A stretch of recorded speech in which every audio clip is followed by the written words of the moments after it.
చూద్దాము.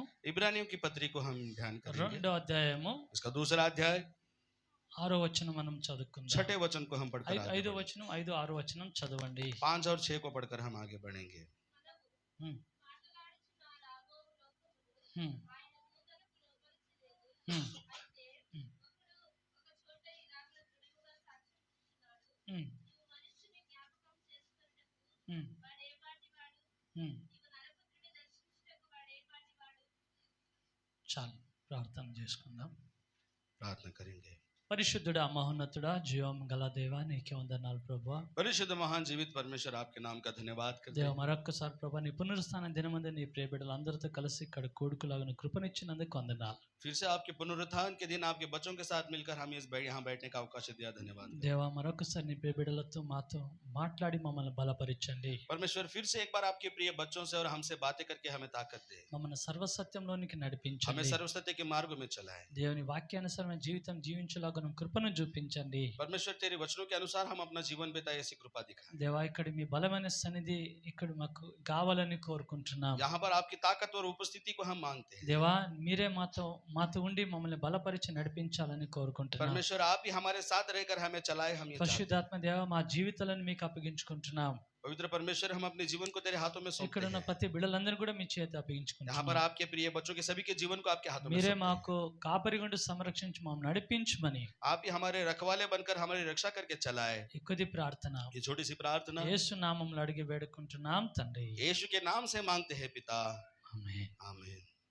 సో ఇప్పుడు మనం చదువుకున్న వాక్య భాగంలో ఇలా రాసి ఉంటుంది. और अब तक हम जिन वचनों को पढ़ा है उसमें इस प्रकार लिखा है।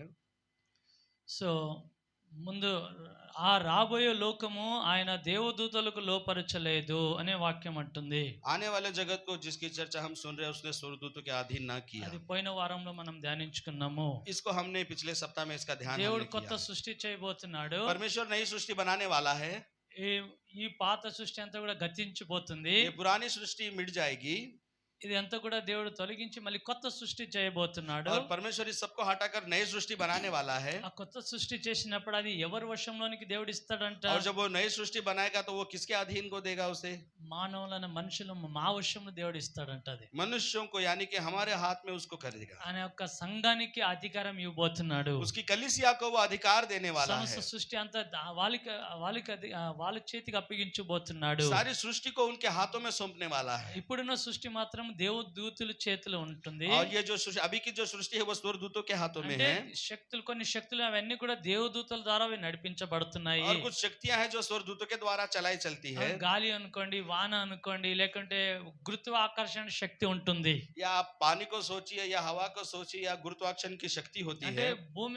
భూమి లోపల గురుత్వాకర్షణ శక్తి అంతా కూడా అది గుంజి పట్టుకుంటుంది. సృష్టి అంతా కూడా అది పట్టుకుంటుంది. इस पृथ्वी में एक शक्ति है गुरुत्वाकर्षण की शक्ति, वो सबको खींचकर पकड़ती है।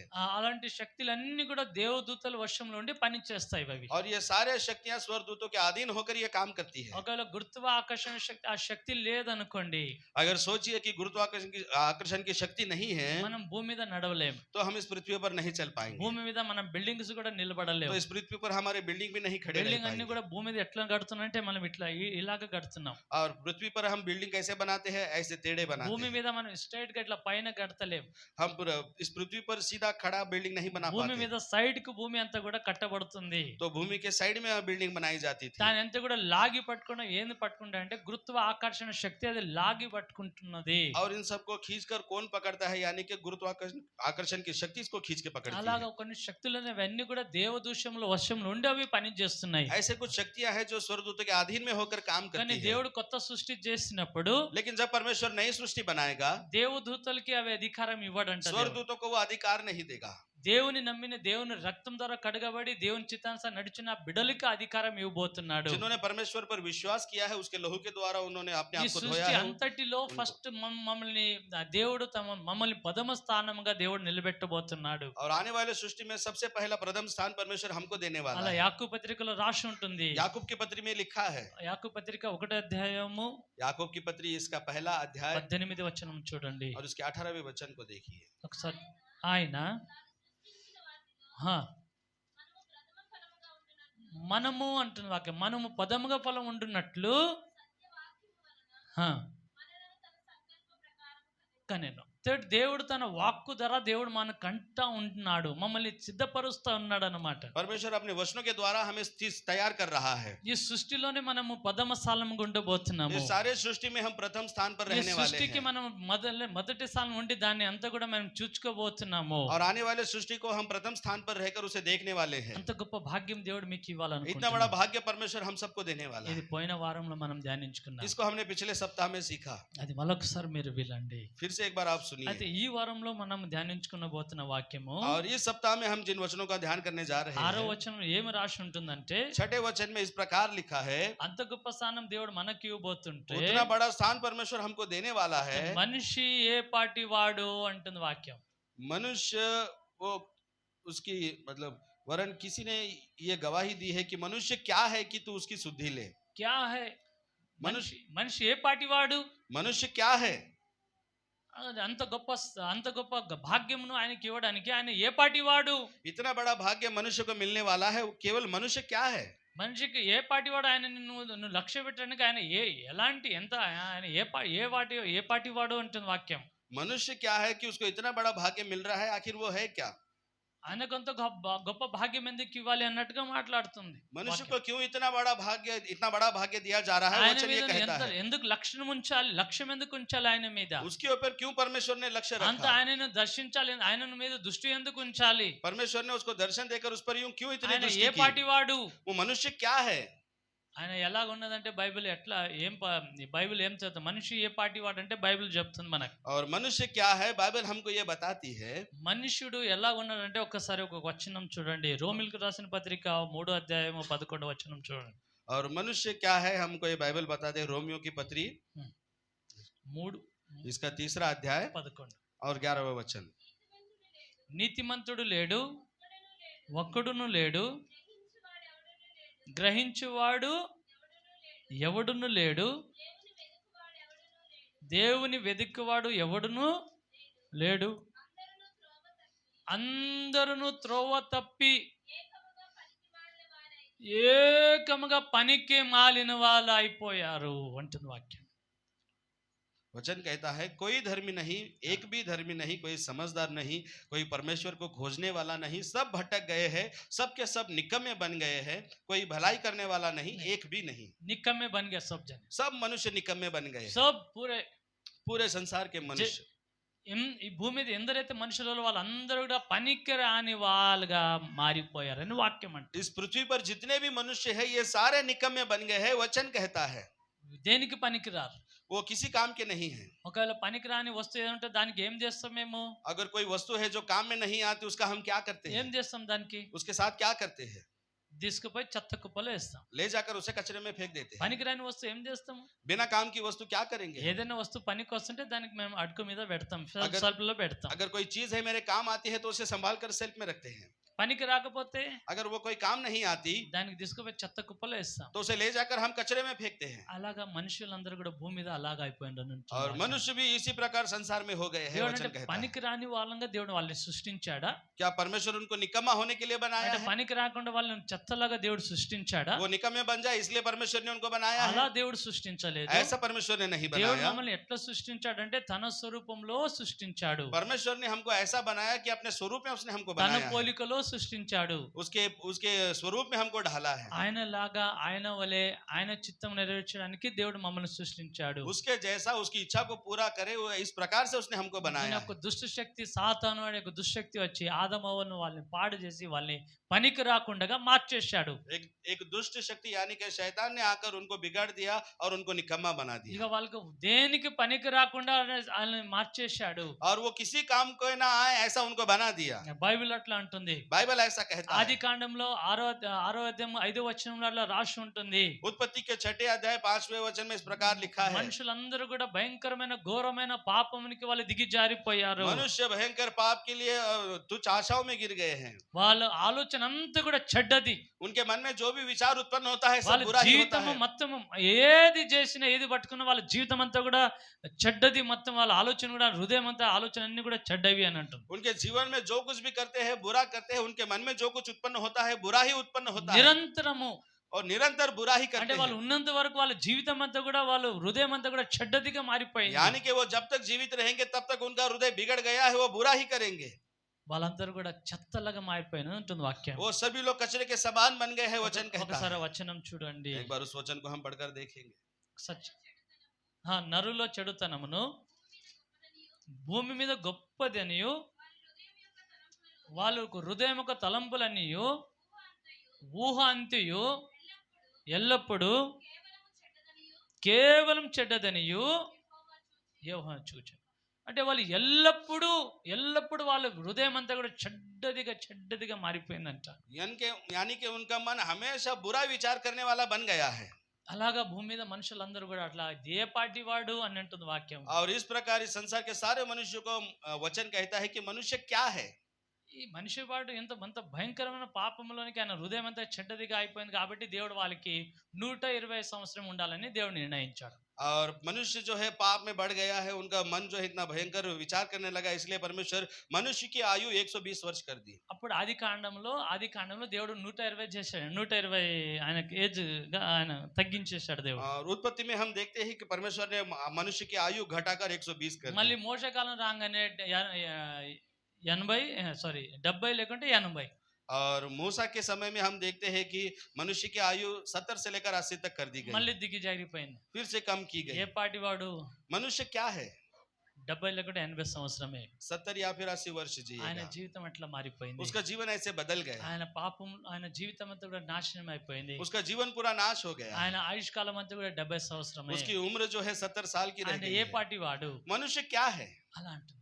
ऐसा वचन कहता है। కానీ దేవుడు ఏంటంటే అలా పాడైపోతున్న వారిని మళ్ళీ తిరిగి తనలాగా మార్చుకోవాలనుకుంటున్నాడు. लेकिन परमेश्वर ऐसा कहता है कि जो बिगड़ गया है उसको ठीक करके वो ఇప్పుడు अपनाना चाहता మనుషుని है। దృష్టిలో మనిషి ఏ పార్టీ వాడు అంటున్న దేవుడు.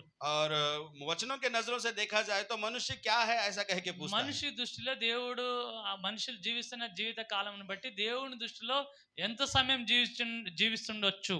और मनुष्य के नजरों में अगर वो परमेश्वर की नजरों में जीना चाहता है तो मनुष्य का कितनी आयु तक जिएगा। దేవుని ఆయుష్కాలం దేవుని యొక్క వయసుతో మనిషిని వయసుతో కూడా పోలిస్తే మనిషి యొక్క ఆయుష్కాలం దేవుడు చూస్తే ఏ పార్టీది దేవుడు ఎంచుకోవాలి. परमेश्वर की उम्र देखी जाए, अगर उसके मनुष्य की उम्र की तुलना की जाए तो मनुष्य कब तक जिएगा। దేవుని కూడా దినము వయసు అట్లా దేవుని కూడా దినములు ఉంటాయా లేదా? क्या परमेश्वर का भी कोई उम्र क्या उसका कोई दिन होता है? ఎట్లా ఉంటుంది ఆయన దినం ఆయన లెక్క ఎట్లా ఉంటుందో ఒకసారి उसका दिन और उसका हिसाब कैसा रहता है? ఆయన దృష్టి ఆయన లెక్క ఎట్లా ఉంటుందో ఒకసారి చెప్పగలుగుతారా? उसकी नजरों में उसका हिसाब कैसा है देखेंगे। చెప్పగలుగుతారా ఎవరు? क्या कोई बता सकता है? 1000 దినం అయితే ఒక్క దినములు 1000 दिन मिलाकर परमेश्वर का एक భూమి दिन మీద होता है। మనకు 1000 దినములు అయినాయి అనుకోండి, దేవునికి ఎట్లా అవుతుందంట? इस संसार में अगर हमारे 1000 दिन होते हैं तो परमेश्वर को कितने दिन होते 1000 हैं? సంవత్సరం. वही साल 1000 साल। 1000 సంవత్సరం భూమి మీద జరిగితే దేవునికి ఎట్లా అవుతుందంట? 1000 साल इस पृथ्वी पर गुजरने के बाद परमेश्वर को क्या क्या लगता है?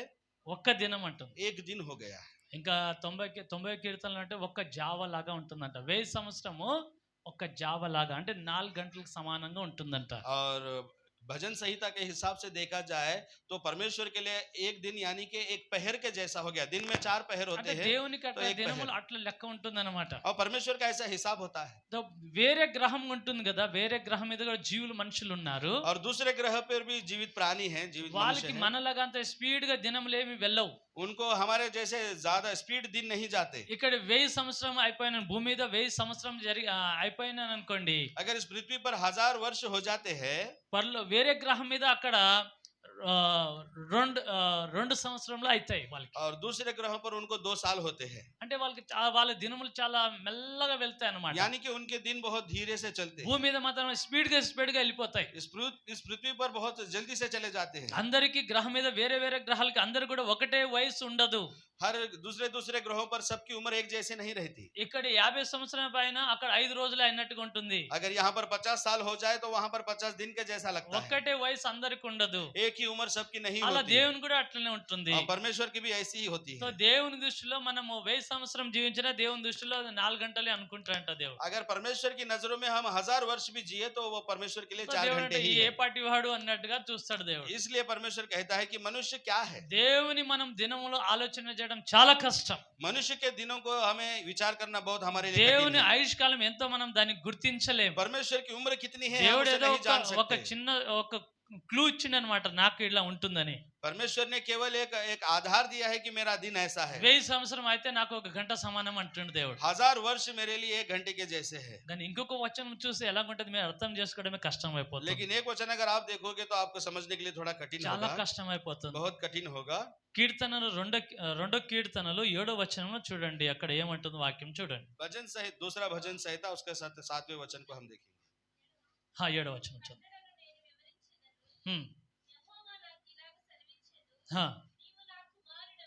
నీవు నాకు కుమారుడువు, నేడు నిన్ను కని ఉన్నాను. ఎప్పుడు దేవుడు కన్నాడంట? తండ్రి అయిన దేవుడు కుమారుడైన దేవునికి.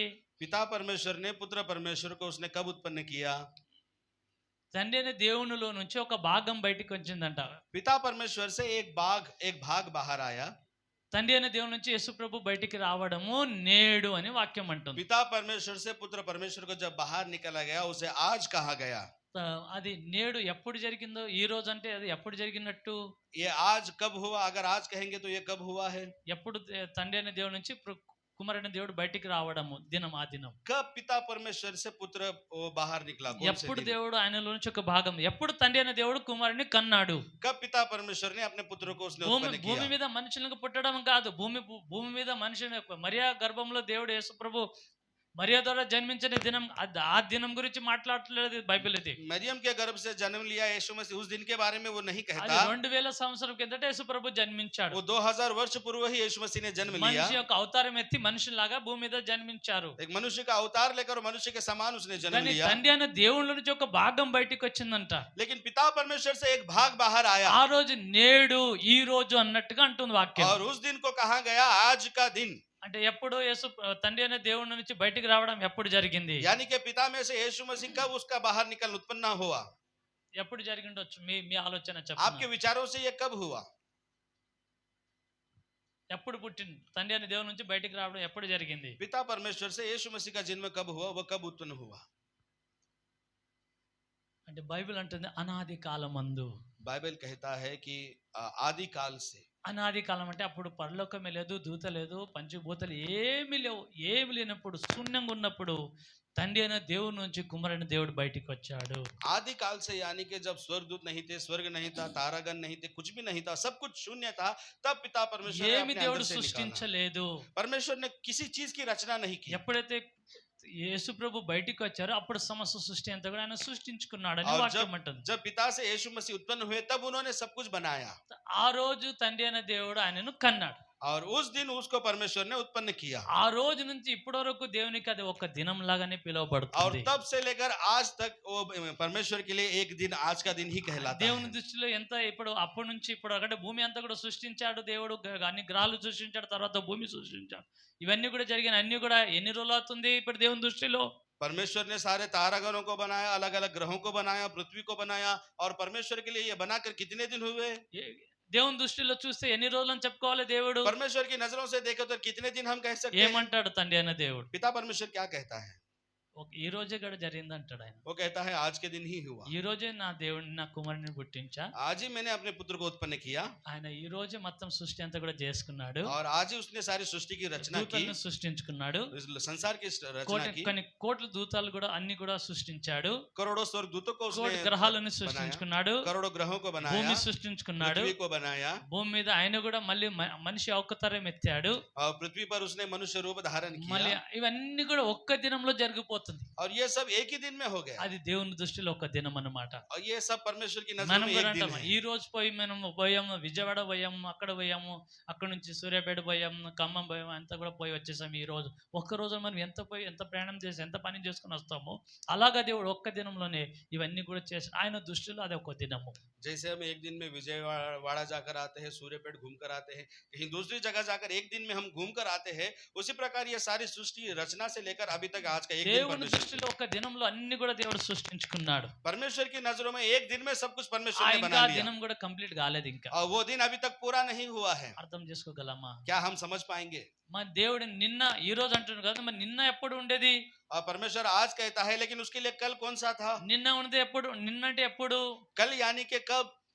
తండ్రి అయిన దేవునిలో యేసు ప్రభు ఉన్నప్పుడు అది నిన్నటి కొన్ని కోట్ల సంవత్సరం జరిగిందో మనకు అది తెలియదు. जब यीशु मसीह पिता में थे तब उसके लिए वो कल था, वो कितने वर्षों का था हमें యేసు नहीं ప్రభు मालूम। తండ్రి అయిన దేవునిలో ఉన్నప్పుడు అది నిన్న, यीशु मसीह जब उसके पिता में था वो उसके लिए कल था, అది దేవునికి ఎన్ని రోజుల నుంచి అది నిన్న ఉండేదో అది మనకు తెలియదు. और कितने दिनों से वो पिता परमेश्वर के लिए कल था हमें नहीं मालूम। యేసు ప్రభులో నుంచి తండ్రి అయిన దేవుడి నుంచి యేసు ప్రభు ఎప్పుడైతే బయటకు వచ్చారో ఆ రోజు నేడు అని అంటుంది. और पिता में से जब पुत्र बाहर आया उसको उसने आज का दिन कहा, ఎప్పుడైతే యేసు ప్రభు బయటికి వచ్చారో అది ఈ రోజు అని అంటుంది. और जब यीशु मसीह बाहर आया तब उसने कहा कि ये आज का दिन है। అప్పటి నుంచి ఇప్పటి వరకు దేవునికి ఎన్ని ఎన్ని దినములు అనుకోవాలి ఇప్పుడు? और तब से लेकर आज तक हम कितने दिन कहेंगे परमेश्वर के దేవుని लिए? దృష్టిలో परमेश्वर की नजरों में। వాక్యం అంటే నేను అంటలేను కదా, అది मैं नहीं कहता, वचन कहता है నేడు కన్నానంటే నేడు ఇప్పుడు ఎందుకైతే నేడు आज तुम मुझसे उत्पन्न हुआ है, आज कैसे हो सकता है? మేము అట్లా అనలేము. నేడు అంటే నేనంటే నడుస్తుందా? मैं ऐसा नहीं कहता, क्या मेरे कहने से ऐसा होगा? యేసు ప్రభు ఈ రోజు పుట్టాడు, తండ్రి దేవుని నుంచి ఈ రోజు వచ్చాడంటే మేము అంటే నడుస్తుందా? यीशु मसीह आज ही जन्मा है, वो पिता से वो आज ही उत्पन्न हुआ, ऐसा कहने से चलेगा? అది ఈ రోజు కాదు, మనకు రోజు అయితే 24 గంటలు ఒక రోజు అయిపోతుంది. ये आज का हमारे लिए आज नहीं, हमारे लिए तो 24 घंटे में एक दिन होता కానీ है। దేవునికి మాత్రము సృష్టి అంతా కూడా చేసే అంతా కూడా ఒక్క రోజులోనే అయిపోతుంది. అది लेकिन ఒక రోజు ఆయన परमेश्वर के लिए सारी सृष्टि उसने बना दी, सब कुछ किया, उसके लिए आज का दिन ही है। అర్థం చేసుకుంటారా? దేవుని దినము क्या आप समझ पाएंगे परमेश्वर का दिन? చెప్పగలరు దేవుని దినం ఎన్ని ఉంటాయి? क्या आप कह सकते हो कि परमेश्वर के कितने दिन हैं? కేవలం అనమాట 1000 సంవత్సరం దేవునికి 4 గంటలు అనుకుంటున్నాం. कुछ लोग हम सोचते हैं, कुछ वचनों में देखते हैं 1000 वर्ष परमेश्वर के लिए 1 घंटा है। అది కాదు, ఇంకొక వచనం అంటుంది, ఎప్పుడు యేసు ప్రభుని బయటికి పంపించారో, ఎప్పుడైతే బయటికి వచ్చాడో ఆ రోజు ఆ ఒక్క దినం ఇంకా నడుస్తూనే ఉన్నదని నేను నమ్ముతున్నాను. लेकिन वचन कहता है जब पिता से वो उत्पन्न हुआ वो आज ही का दिन है। అంతగా దేవుడి దినం అట్లా ఉంటుంది. उतना बड़ा परमेश्वर का दिन होता है। సో ఆ దినంలో లెక్కలని మనం వేసుకోలేం, చెప్పలేం. और उन दिनों की गिनती हम नहीं कर सकते, हम बता దేవుడు नहीं అంటే सकते। 1000 సంవత్సరం జరిగినప్పుడు ఒక్క 4 గంటలే అంటుండు దేవుడు. लेकिन परमेश्वर कहता है 1000 वर्ष बीतने पर मेरे लिए 4 घंटे है। అలా దేవుడు అలా చూసుకుని మనము దేవుని దృష్టిలో ఎన్ని గంటల్లోనికి వస్తాం? और अगर ऐसा भी हम गिनती करेंगे तो परमेश्वर की उम्र में हम कितने दिन तक आएंगे? 1000 సంవత్సరం జరిగినట్టు భూమి మీద अगर इस पृथ्वी पर 1000 वर्ष हो चुके हैं దానికి ఒక జావాని పిలుస్తున్నాడు तो దేవుడు. परमेश्वर उसको एक पहर అంటే कहता 4 है। గంటలు. यानी कि चार पहर में का एक पहर। ఒక 1000 సంవత్సరం జరిగినప్పుడు దేవుడు 4 గంటలే అని అనుకుంటున్నాడు దేవుడు. अगर 1000 वर्ष बीतते हैं तो परमेश्वर उसको एक पहर कहता है, 4 घंटे। సో మరి ఒక 1000 సంవత్సరం బతికితే దేవుని దృష్టిలో 4 గంటలే అంటున్నాడు కదా. अगर 1000 वर्ष जिएंगे तो परमेश्वर कहता है एक पहर। మరి మేము ఒక 100 సంవత్సరం జీవిస్తే దేవుని దృష్టిలో ఎన్ని గంటలు బతికినట్టు? और हम 100 वर्ष जिएंगे तो परमेश्वर की नजरों में हम कितने घंटे जीते हैं? ఎన్ని గంటలు అని అనుకుంటాడు దేవుడు? कितने घंटे हमारे लिए परमेश्वर कहेगा? ఏమంటారు? మాకేం అర్థం కావట్లేదు అంటారు. आप क्या कह रहे हो, हमको समझ में नहीं आ रहा। कहते हैं, దేవుని దృష్టిలో 1000 సంవత్సరం 4 గంటలే. परमेश्वर की नजरों में 1000 वर्ष केवल 4 घंटे हैं। మనం ఎవరు 1000 సంవత్సరం ఎవరు బతకం ఇక్కడ. हम यहाँ पर कोई भी नहीं है जो 1000 वर्ष तक जिएगा। మనం 70 లేకుంటే 80. हम 70 या फिर మరి 80। దేవుని దృష్టిలో ఎన్ని గంటలు మనం బతికినట్లు? लेकिन परमेश्वर की नजरों में हम कितने घंटे जीते हैं? చెప్పండి, ఎన్ని గంటలు బతికినట్టు? बताइए हम कितने घंटे जीते हैं? 250 సంవత్సరం బతికిన 250 సంవత్సరం బతికిన మనము 1 గంట బతికినట్టు దేవుని దృష్టిలో. 2500 वर्ष भी अगर हम जिएंगे तो परमेश्वर की नजरों में वो భూమి 1 మీద घंटा होगा। 250 సంవత్సరం బతికితే దేవుని దృష్టిలో 1 గంట బతికినట్టు. ఆ లెక్క చూస్తే కూడా इस पृथ्वी पर 2500 वर्ष भी अगर हम जिएंगे तो परमेश्वर की नजरों में 1 घंटा कहलाए। 250 సంవత్సరం ఎవరు బతకం? 2500 वर्ष कोई नहीं जिएगा। 1 గంటకు 250 సంవత్సరం అనుకుంటే 1 घंटे को हम దాన్ని 2500 वर्ष సగం कहेंगे, చేస్తే लेकिन उसका आधा करेंगे 100 సంవత్సరం అంటే అర్ధ గంట. 100 साल भी कहेंगे तो उसके लिए एक आधा आधा घंटा। అర్ధ గంటని. आधा घंटा। ఆ 100 సంవత్సరం కదా 50 సంవత్సరమే అనుకుంటే अगर उस 100 साल को भी हटाकर हम अगर केवल 50 साल ही करेंगे तो అప్పుడు దేవుని దృష్టిలో ఎన్ని గంటలు మనం బతికినట్లు? तो परमेश्वर की नजरों में हम कितने घंटे जीते हैं? 15 నిమిషాలు బతికినట్లు. 15 मिनट हम जीते हैं। అది దేవుని దృష్టిలో. ये परमेश्वर की नजरों में है। ఇప్పుడే 15 నిమిషాలు నేను పుట్టి అంటారు దేవుడు. अभी तो 15 मिनट हुए तेरा जन्म हुआ। అలా దేవుడు అనుకుంటారు. దేవుని ऐसा- దృష్టిలో చూస్తే మనం 15 నిమిషాలే బతుకుతాం. परमेश्वर की नजरों से देखे तो हम केवल 15 मिनट ही जीते हैं। 1 గంట బతకాలంటే 250 సంవత్సరం బతకాలి. अगर 1 घंटा जीना है तो 2500 वर्ष 1000 जीना है। సంవత్సరం బతకాలంటే 1000 సంవత్సరం బతికినంటే దేవుడి దృష్టిలో 4 గంటలు బతికారు వీళ్ళు అనుకుంటారు. अगर 1000 वर्ष आप जीते हैं तो परमेश्वर की नजरों में 1 घंटा होता దేవుని దృష్టిలో మనం చాలు. 15 నిమిషాలు మాత్రం బతికితే 50-60 సంవత్సరం బతికినారు. है। और परमेश्वर की नजरों में अगर हम 15 मिनट भी अगर जीते हैं तो उसका मतलब है 50 या 70 वर्ष। అందు గురించి వాక్యం అంటుంది ఏ పార్టీ వాడు, इसलिए वचन कहता है मनुष्य क्या है, ఆయన దృష్టిలో ఏ పార్టీ వాడు, उसकी नजरों में मनुष्य क्या है। 15 నిమిషాలు ఇట్లా పుడతాడు చనిపోతాడు, 15 मिनट में जन्म लेता है मर जाता है। అలా దేవుని దృష్టిలో ఉన్నది. ऐसे परमेश्वर की మన नजरों దృష్టిలో में है। మేము 100 సంవత్సరం అయిపోయాం. और हमारी दृष्टि में ऐसा लगता है कि वो उसने 100 वर्ष నీ पूरे किए। దృష్టిలో అట్లా 100 సంవత్సరం నువ్వు అనుకుంటా, నా దృష్టిలో నువ్వు 15 నిమిషాలే. आपकी नजरों में आप सोचते हो कि आप 100 वर्ष के हो, लेकिन मेरी नजरों में आप 15 मिनट के నా हैं। వయసుకు చూస్తే నేను కోల్చుకుంటే నువ్వు 15 నిమిషాలే నాకు కనిపిస్తావు. मेरी उम्र से मैं तेरी तुलना करूं तो तू केवल 15 मिनट ही मुझे ఏ दिखाई పార్టీ देता है। వాడు, मनुष्य क्या నీ है, శక్తి ఏ పార్టీది, तेरी शक्ति क्या నీ है, ఆయువు ఎంతో ఏ పార్టీది, तेरी उम्र क्या है। నీ జీవితం అంతా కూడా చెత్తలాగా ఉంటుంది అని దేవుడు వాక్యం అంటుంది. तेरा जीवन सारा कचरे के समान है, कह के పనికి परमेश्वर రాని कहता है। చెత్తలాగా ఉంటుంది. जो किसी काम का नहीं उस कचरे के समान है। ఆయన ఆయుష్ కాలం కూడా 15 నిమిషాలే. ఆయన జీవితం అంతా కూడా చెడ్డది, ఆయన ఆలోచన అంతా కూడా ఎప్పుడు కూడా చెడ్డది ఉంటుంది. उसकी उम्र 15 मिनट की है, उसके विचार बुरे हैं, उसके काम बुरे हैं। అలాంటి వ్యక్తికి దేవుడు తీసుకుపోయి సింహాసనం మీద ఎక్కిస్తాడు. और ऐसे व्यक्ति को ले जाकर परमेश्वर सिंहासन पर बिठाना चाहता है। అలా చేయాలంటే మరి ఎట్లా? अगर वो करना चाहेगा तो कैसे करेगा। దేవుడు అయితే తన బిడ్డల్ని అలాగా చేయాలని ఆశపడుతున్నాడు. परमेश्वर अपने बच्चों के साथ ऐसा करने की वो आशा करता है। మనిషి యొక్క ఆయుష్కాలం ఎలాగుంటుందో ఒక వచనంలో ఇట్లా వివరిస్తున్నాడు వాక్యం. और వాక్యం ఇట్లా చెప్తున్నా, ఒకసారి చూడండి. मनुष्य की उम्र क्या है, फिर से हम देखेंगे। वचन ये कहता है, 1 పేతురు పత్రిక 1వ అధ్యాయము 24వ వచనం చూడండి. पहला पत्रस 1 अध्याय 24वां वचन हम देखेंगे। సర్వ శరీరులు గడ్డిన పోలిన వారు, వాళ్ళ అందమంతయు గడ్డి పువ్వులు ఉన్నది, గడ్డి ఎండును దాని పూలు రాలును. అయితే ప్రభు వాక్యము ఎల్లప్పుడూ నిలుచును. ఇక్కడ వాక్యం ఏంటిది? సర్వ శరీరులు ఎలాగ ఉన్నారంట? और यहाँ पर वचन कहता है सारे मनुष्य कैसे हैं, గడ్డిన పోలిన వారు, वो घास के समान है। అలా మన జీవితం ఉన్నది వాక్యం చెప్తుంది. हमारा जीवन ऐसा है, वचन कहता है। ఆ గడ్డి లాగానే మన జీవితం ఎట్లా అయిపోతుంది అంతే. उस घास के समान हमारा जीवन हो जाएगा, वचन कहता है। మేమనుకుంటాం ఇంకా చాలా ఉంది, మేము ఎట్లా చేయాలి, ఇట్లా పెద్ద ఆలోచన పెట్టుకొని ఉంటాం మేము. और हम कहते हैं कि ऐसा कैसा, हमारी बहुत योजनाएं कह के हम सोचते हैं। 1000 సంవత్సరం ఇక్కడే బతుకుతున్నట్టుగా మనం భూమి మీద ఎంతో గొప్ప ఆలోచన పెట్టుకొని ఉంటాం మేము. हम 1000 वर्ष जिएंगे, ऐसे विचारों से हम इस संसार में रहते हैं। మనం ఎప్పుడు కన్ను మూస్తాం మనకే తెలియదు. हम कब अपनी आंखें बंद करेंगे हमें ही మన नहीं मालूम। జీవితం ఆయు ఎట్లా ఉంటుంది? గడ్డిన పోలిన ఉంటుందంట. और हमारे जीवन की आयु कितनी होगी, घास के समान होगी। వర్షం పడగానే 2-3 రోజులకి అది మొలుస్తుంది. बारिश गिरते ही 2 दिन में वो फिर से फूलता है। ఒక తర్వాత ఎండ రాగానే ఒక 2-3 రోజులకి ఎండిపోతుంది. और जैसे ही धूप पड़ती है 2-3 दिन में वो सूख जाता है। అంతగా చాలా చిన్న జీవితము మనకున్నది. और हमारा जीवन बहुत ही छोटा है।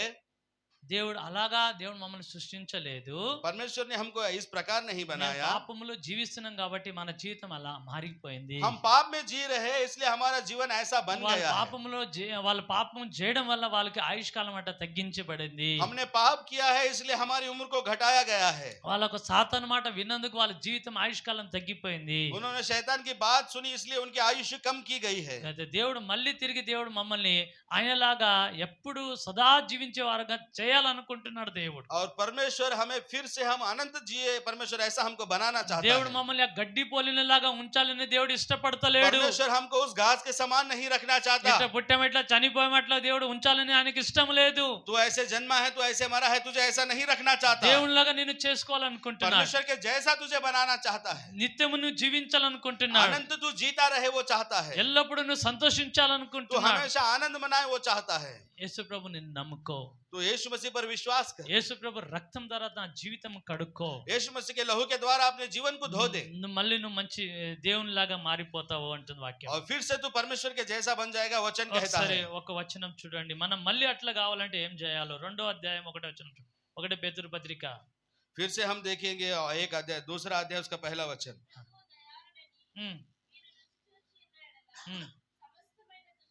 సమస్తమైన దుష్టత్వమును, సమస్తమైన కపటమును, వేషధారణను, అసూయను, సమస్త దూషణ మాటలను మాని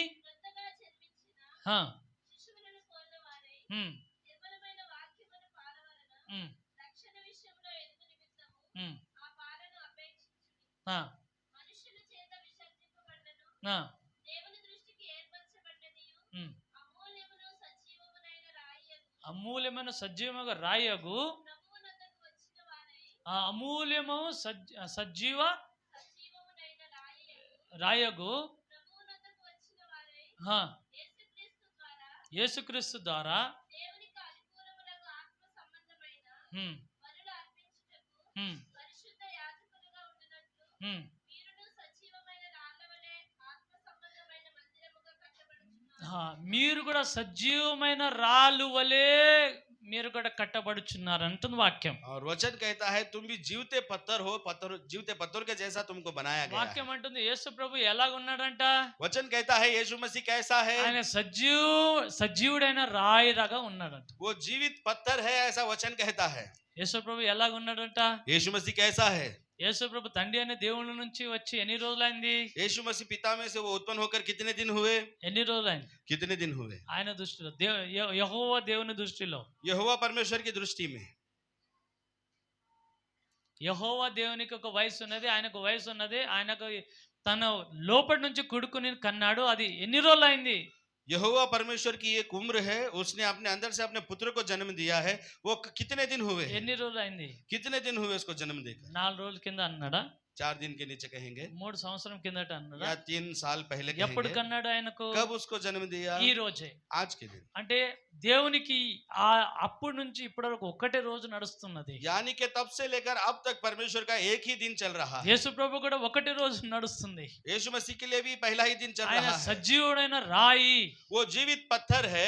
ఎవరైతే ఆయనలో మీరు చేరుతారో మీరు కూడా జీవం కలిగిన రాయిలాగా మారిపోతారు అంటుంది వాక్యం. जो कोई भी उसमें शामिल होता है वो भी जीवित पत्थर बन जाता ఆయన है। वचन ఎలాగైతే कहता కొన్ని है కోట్ల సంవత్సరం జరిగినా కూడా ఆయన ఏకరీతిగా ఉంటాడు, అలాగే మీరు కూడా మార్చబడతారు. जैसे करोड़ों वर्ष बीतने पर भी वो एक जैसा ही है, वैसे ही आप बन जाओगे। మీరు ఆ రాయిలో చేర్చబడుతున్నారు. आप उस पत्थर में समा रहे ఆయనను हो, మీరు సమీపించారు, आप उसके नजदीक हो, ఆయన దగ్గరికి వచ్చారు. उसके पास आए हो, మీరు కూడా జీవం కలిగిన రాళ్ళుగా మారిపోతున్నారు. और तुम भी जीवित पत्थर के जैसे बन जाओगे। ఎవరైతే యేసు ప్రభు దగ్గరకు వస్తారో వాళ్ళు రాళ్ళుగా మారిపోతారు. जो कोई भी यीशु मसीह के पास आता है वो पत्थर के जैसा बन ఎవరైతే యేసు जाता है। ప్రభు దూరంగా ఉంటారో వాళ్ళు గడ్డిను పోలిలాగా ఉంటుంది और వాళ్ళ जो జీవితం. कोई भी यीशु मसीह से दूर रहता है वो घास के समान हो जाता है। వాళ్ళ జీవితం అప్పుడు అంధకారంలో నాశంలో జీవిస్తుంటారు. उनका जीवन अंधकार में, नाश में वो जीते रहते हैं। అయితే ఎవరైతే యేసు ప్రభు దగ్గరికి వస్తారో వాళ్ళు జీవం కలిగిన రాళ్ళుగా और మార్చబడతారు. जो कोई भी यीशु मसीह के पास आता है वो जीवित पत्थर बन जाता అయితే है। మనం జీవం కలిగిన రాళ్ళలాగా ఎప్పటికీ మనం బతికే ఆయనలాగా శాశ్వతంగా మనం జీవించాలంటే మనకి ఇక్కడ వాక్యం అంటుంది, यानी कि हम जीवित पत्थर बनकर हमेशा उसके साथ कैसे जिएंगे, वचन यहाँ पर ये कहता है। సమస్తమైన దుష్టతము, సమస్తమైన కపటమును, వేషధారమును, అసూయను, సమస్తమైన దూషణను, మాటలను మానుకొనండి. हर प्रकार का बैर भाव और छल और कपट और डाहा और निंदा को दूर करके మీలో ఏది కూడా అపవిత్రం ఉన్నదో అదంతా కూడా మానుకోవాలి.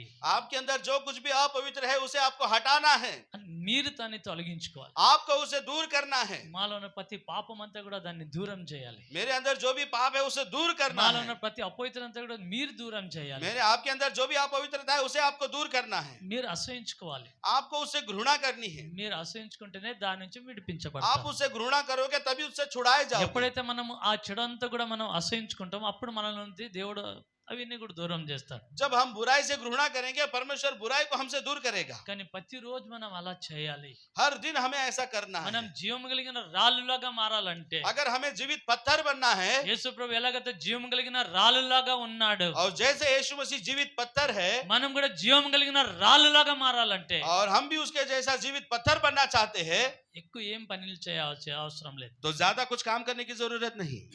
మనము ప్రతిరోజు మనల్ని ఆ ప్రతి అపవిత్రత మనం అసహించుకోవాలి. हर दिन हमें अपनी अपवित्रता से घृणा करनी है। ప్రతి ఒక్క చెడు లక్షణం అసహించుకోవాలి. हर बुरे लक्षण से हमें घृणा करनी है। ప్రతి దినం, ప్రతి నిమిషం ఎప్పుడైతే మీలో ఏదైనా లోపం కనిపిస్తుందో, ఏదైనా చెడు ఆలోచన వస్తుందో, ఏదైనా మీరు చేయలేకపోతున్నారో, నేను పరిశుద్ధంగా ఉండలేకపోతున్నా, నేను ప్రార్థన చేయలేకపోతున్నా, నేను బైబిల్ చదవలేకపోతున్నా, బైబిల్ చదువుతుంటే నిద్ర వస్తుంది, అలా మీకు ఏవైతే బలహీనతలు ఉన్నాయో అవన్నీ కూడా దేవుని పాదసన్నిధికి పోయి అడగాలి. हर दिन आपको हर क्षण आपको बुराई से घृणा करनी है, बुरे विचारों को आने नहीं देना है। अगर आप जो कुछ भी अच्छा करना चाहते हैं नहीं कर पा रहे, बाइबल पढ़ना चाहते हैं नहीं पढ़ पा रहे, तो आपको परमेश्वर से प्रार्थना करनी है। దేవా నేను ఇలా నాకు ఇలాంటి జీవితం ఉంది, దాన్ని తొలగించు తొలగించు తొలగించు మనం దేవుని దగ్గర అడగాలి. परमेश्वर मेरा जीवन ऐसे है, मेरी कमजोरियां हैं, इसे तो हटा दे कह के प्रार्थना करनी। ఏదైనా మనకు సడన్లీ చూడంగానే మనలో ఏదైనా చెడు ఆలోచన రాగానే అప్పుడే మనం మనసులో అనుకోవాలి, దేవా ఇది ఎందుకు నాకు చెడు ఆలోచన వచ్చి తొలగించు తొలగించు కృప చూపించు దేవా అని మనం దేవుని దగ్గర మనం మొరపెట్టుకొని ఉండాలి. अचानक से हम कहीं देखते हैं तो कुछ अश्लील हमको दिखाई देता है, तो हमें परमेश्वर से प्रार्थना करनी है कि बुरे विचार मेरे अंदर ना आए, ఆలోచన बुराई को రాగానే हटा దాన్ని दे। అసహించుకోవాలి. विचार आते ही उसे घृणा ఆ करनी है। ఆలోచన రాగానే దాన్ని కడుక్కోవాలి. वो विचार हमारे अंदर आते ही उसे हमें धो देना है। లేకపోతే కొందరు చూసి సడన్లీ వాళ్ళని చూడంగానే సడన్లీ వాళ్ళ మీద కోపం వస్తుంటుంది. ऐसा होता है कुछ लोगों को देखते ही तुरंत हमको गुस्सा आ जाता ఎందుకంటే है, వాళ్ళని చూడంగానే వాళ్ళ మీద మనకు అసూయ పుడుతూ ఉంటుంది. उनको देखते ही उन पर हमको जलन आती है। అలా పుడుతున్నప్పుడు ఏం చేయాలి? अब ऐसा होता है तो हमें क्या करना है? కొందరైతే అట్లా అసూయ పుడుతున్నప్పుడు అట్లా అసూయతో మండుతారు వాళ్ళ మీద ఏదైనా తప్పు మాటలు మాట్లాడడానికి వాళ్ళకి గాయపరచడానికి మాట్లాడుతూ ఉంటారు. कुछ लोग हैं जो दूसरों को देखकर जलते हैं, वो ऐसे ही जलते हुए उनके ऊपर दोष लगाते हैं, उनके लिए बुरी बातें बोलते వాళ్ళని हैं గాయపరచడానికి మాటలు లేస్తూ ఉంటాయి. और उनको तकलीफ दे ऐसे बातें वो बोलते रहते వాళ్ళకి हैं, మాటల ద్వారా వాళ్ళకి కొద్దిగా వాళ్ళని ఇబ్బంది పెట్టాలని చూస్తుంటారు. और अपने बातों के द्वारा उनको कष्ट देना चाहते हैं, ऐसे मार्गों को ढूंढते हैं। అలాగా కొందరు చేస్తూ ఉంటారు. ऐसा कुछ लोग करते हैं, కానీ మనం అట్లా చేయొద్దు. लेकिन हमें ऐसा नहीं करना వాళ్ళ है। మీద కోపం వస్తుంటే దేవా ఎందుకు నాకు కోపం వస్తుంది, దేవా ఉన్నావు కదా పరిశుద్ధాత్మ దేవ లోపల ఉన్నావు కదా దేవా నువ్వు ఎట్లా దయ చూపిస్తున్నావు దేవా నాకు కూడా అట్లా దయ చూపించడానికి సహాయం చేయి దేవా. अगर किसी के और के ऊपर आपको गुस्सा आता है तो आपको परमेश्वर से प्रार्थना करनी है कि परमेश्वर तू मेरे अंदर है, जैसे तूने दूसरों को क्षमा किया है वैसा क्षमा करने का गुण దేవా मुझे भी दे। దేవా మరి ఈ అమ్మని నువ్వు ఎట్లా చూస్తాను ఎంత ప్రేమిస్తున్నావు అలాగా నన్ను ప్రేమించలాగా సహాయం చేయి దేవా. और परमेश्वर इस बहन को तू कैसा देखता है, मुझे भी ऐसा देखने के लिए सहायता कर, उनसे प्रेम करने के लिए तू मेरी దేవా सहायता మరి कर। ఆ బ్రదర్ ను ఎంత ప్రేమిస్తున్నావు నాకు కూడా అలా ప్రేమించలాగా కృప నీవు దేవా. परमेश्वर उस भाई से तू जैसा प्रेम करता है वैसा प्रेम करने की कृपा मुझे भी दे। ఆయనకి దయ చూపిస్తున్నావు అలాంటి దయ చూపిన నాకు కూడా అలాగా సహాయం చేయి దేవా. जैसी दया तूने दिखाई है वैसी दया मैं भी दिखाऊं, इसलिए तू నా मेरी నుంచి मदद कर। కోపము అహంకారము గర్వము తొలగించు మనం మొరపెడుతూనే ఉండాలి దేవుని. मेरे अंदर से क्रोध को, अहंकार को, गर्व को मिटा दे कह के हमें प्रार्थना करनी ఎక్కడ है। పోయినా దేవా నువ్వు వాళ్ళకి ఎట్లా చూస్తున్నావు నేను కూడా అట్లా చూడాలి దేవా. अब जहां पर भी जाओ उनको देखकर कहना है कि परमेश्वर जैसा तूने देखा मुझे भी देखना सिखा, నేను అట్లనే చూస్తా దేవా. मैं भी ऐसा ही నువ్వు देखूंगा। ఎంత ప్రేమిస్తావు నేను కూడా అంత ప్రేమిస్తాను దేవా. तूने जितना प्रेम किया मैं भी उतना ही प्रेम నువ్వు వాళ్ళని करूंगा। ఎట్లా క్షమిస్తున్నావు అట్లా నేను కూడా క్షమించలాగా నన్ను చేయి దేవా. तूने जैसा क्षमा किया मैं भी वैसा क्षमा करूं, ऐसा मुझे बना दे, నన్ను అలా మార్చు. मुझे ऐसा बदल दे। నీవు జీవం కలిగిన దేవుడవు, तू जीवित परमेश्वर है, నన్ను కూడా అట్లా మార్చు దేవా. मुझे भी वैसा बदल दे, అదే అడగాలి. ऐसे मांगना है। అది మనకు నిజమైన ఆశీర్వాదం. और यही सच्चाई में आशीर्वाद ఈ है। లోకం మీద డబ్బులు ఇచ్చావా కారు ఇచ్చావని దాంట్లో వాళ్ళు గర్వపడుతున్నారు. इस संसार का पैसा दिया, कार दिया, इस बात में गर्व नहीं దేవుడు करना। నాకు డబ్బులు ఇచ్చాడు కారు ఇచ్చాడు దాంట్లో గర్వపడడం ఏంది? परमेश्वर ने मुझे कार दी है, मुझे पैसा दिया, उसमें क्या అది गर्व करना? శాశ్వత రాజ్యంలో మనం ఉంటామా అది పండుకొని? क्या इसको पकड़कर हम शाश्वत राज्य में దేవుడు रहेंगे? కొన్ని కోట్ల డబ్బులు ఇస్తే మీకు శాశ్వత రాజ్యం దొరుకుతుందా? परमेश्वर करोड़ों रुपए आपको देगा, क्या आपको మీకు अनंत పెద్ద जीवन పెద్ద मिलेगा? బంగ్లాలు ఏసీ కార్లను ఇస్తే మీకు నిత్య జీవంలో ఆయనతో మీరు ఆ జీవం కలిగిన రాళ్ళగా మార్చబడతారా? आपको बंगले वो एसी के कार देगा, उसके द्वारा क्या आप जीवित पत्थर बनोगे?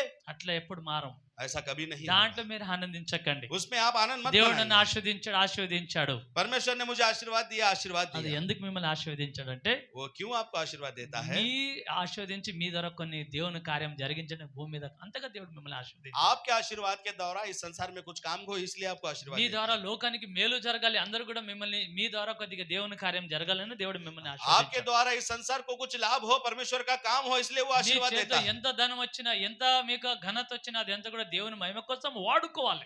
आपके हाथ में जितना भी धन आता है, आपकी जितनी भी प्रशंसा होती है, उसे परमेश्वर के लिए उपयोग దేవుడు करें। మీకు మంచి ఆరోగ్యం ఇస్తాడు, परमेश्वर ने आपको अच्छा आरोग्य दिया దాన్ని है, దేవుని సేవ కోసం వాడండి. उसे परमेश्वर की सेवा के लिए उपयोग మీకు कीजिए। దేవుడు ఏదైతే ఇచ్చాడో అవన్నీ కూడా దేవుని సేవ కోసం వాడండి. जो कुछ भी परमेश्वर ने आपको दिया है उसकी सेवा के కానీ लिए उपयोग దేవుడు कीजिए। మనకి ఇవ్వబోయేది ఏమిటంటే लेकिन परमेश्वर जो हमें देना चाहता ఆయన है జీవం కలిగిన రాయిగా ఉన్నాడు, మనం జీవం కలిగిన రాళ్ళగా మార్చబడాలి. वो जीवित पत्थर है, इसलिए वो हमको भी जीवित पत्थर ఆయన बनाना ఎట్లా चाहता है। అందరిని ప్రేమిస్తున్నాడు అట్లా మమ్మల్ని ప్రేమించే వ్యక్తులుగా మారాలి. उसने जैसा सबसे प्रेम किया है हम भी सबसे ఆయన प्रेम करें ऐसा శత్రువుని ఎట్లా बदले। ప్రేమిస్తున్నారో అట్లా మనం ప్రేమించే స్థాయికి రావాలి. उसने जैसे अपने शत्रु से प्रेम किया है हम भी अपने शत्रु से प्रेम करें, उस स्थाई पर हमें आना है। అలాంటి పరిస్థితికి రావడమే మన జీవితం ఒక గురి.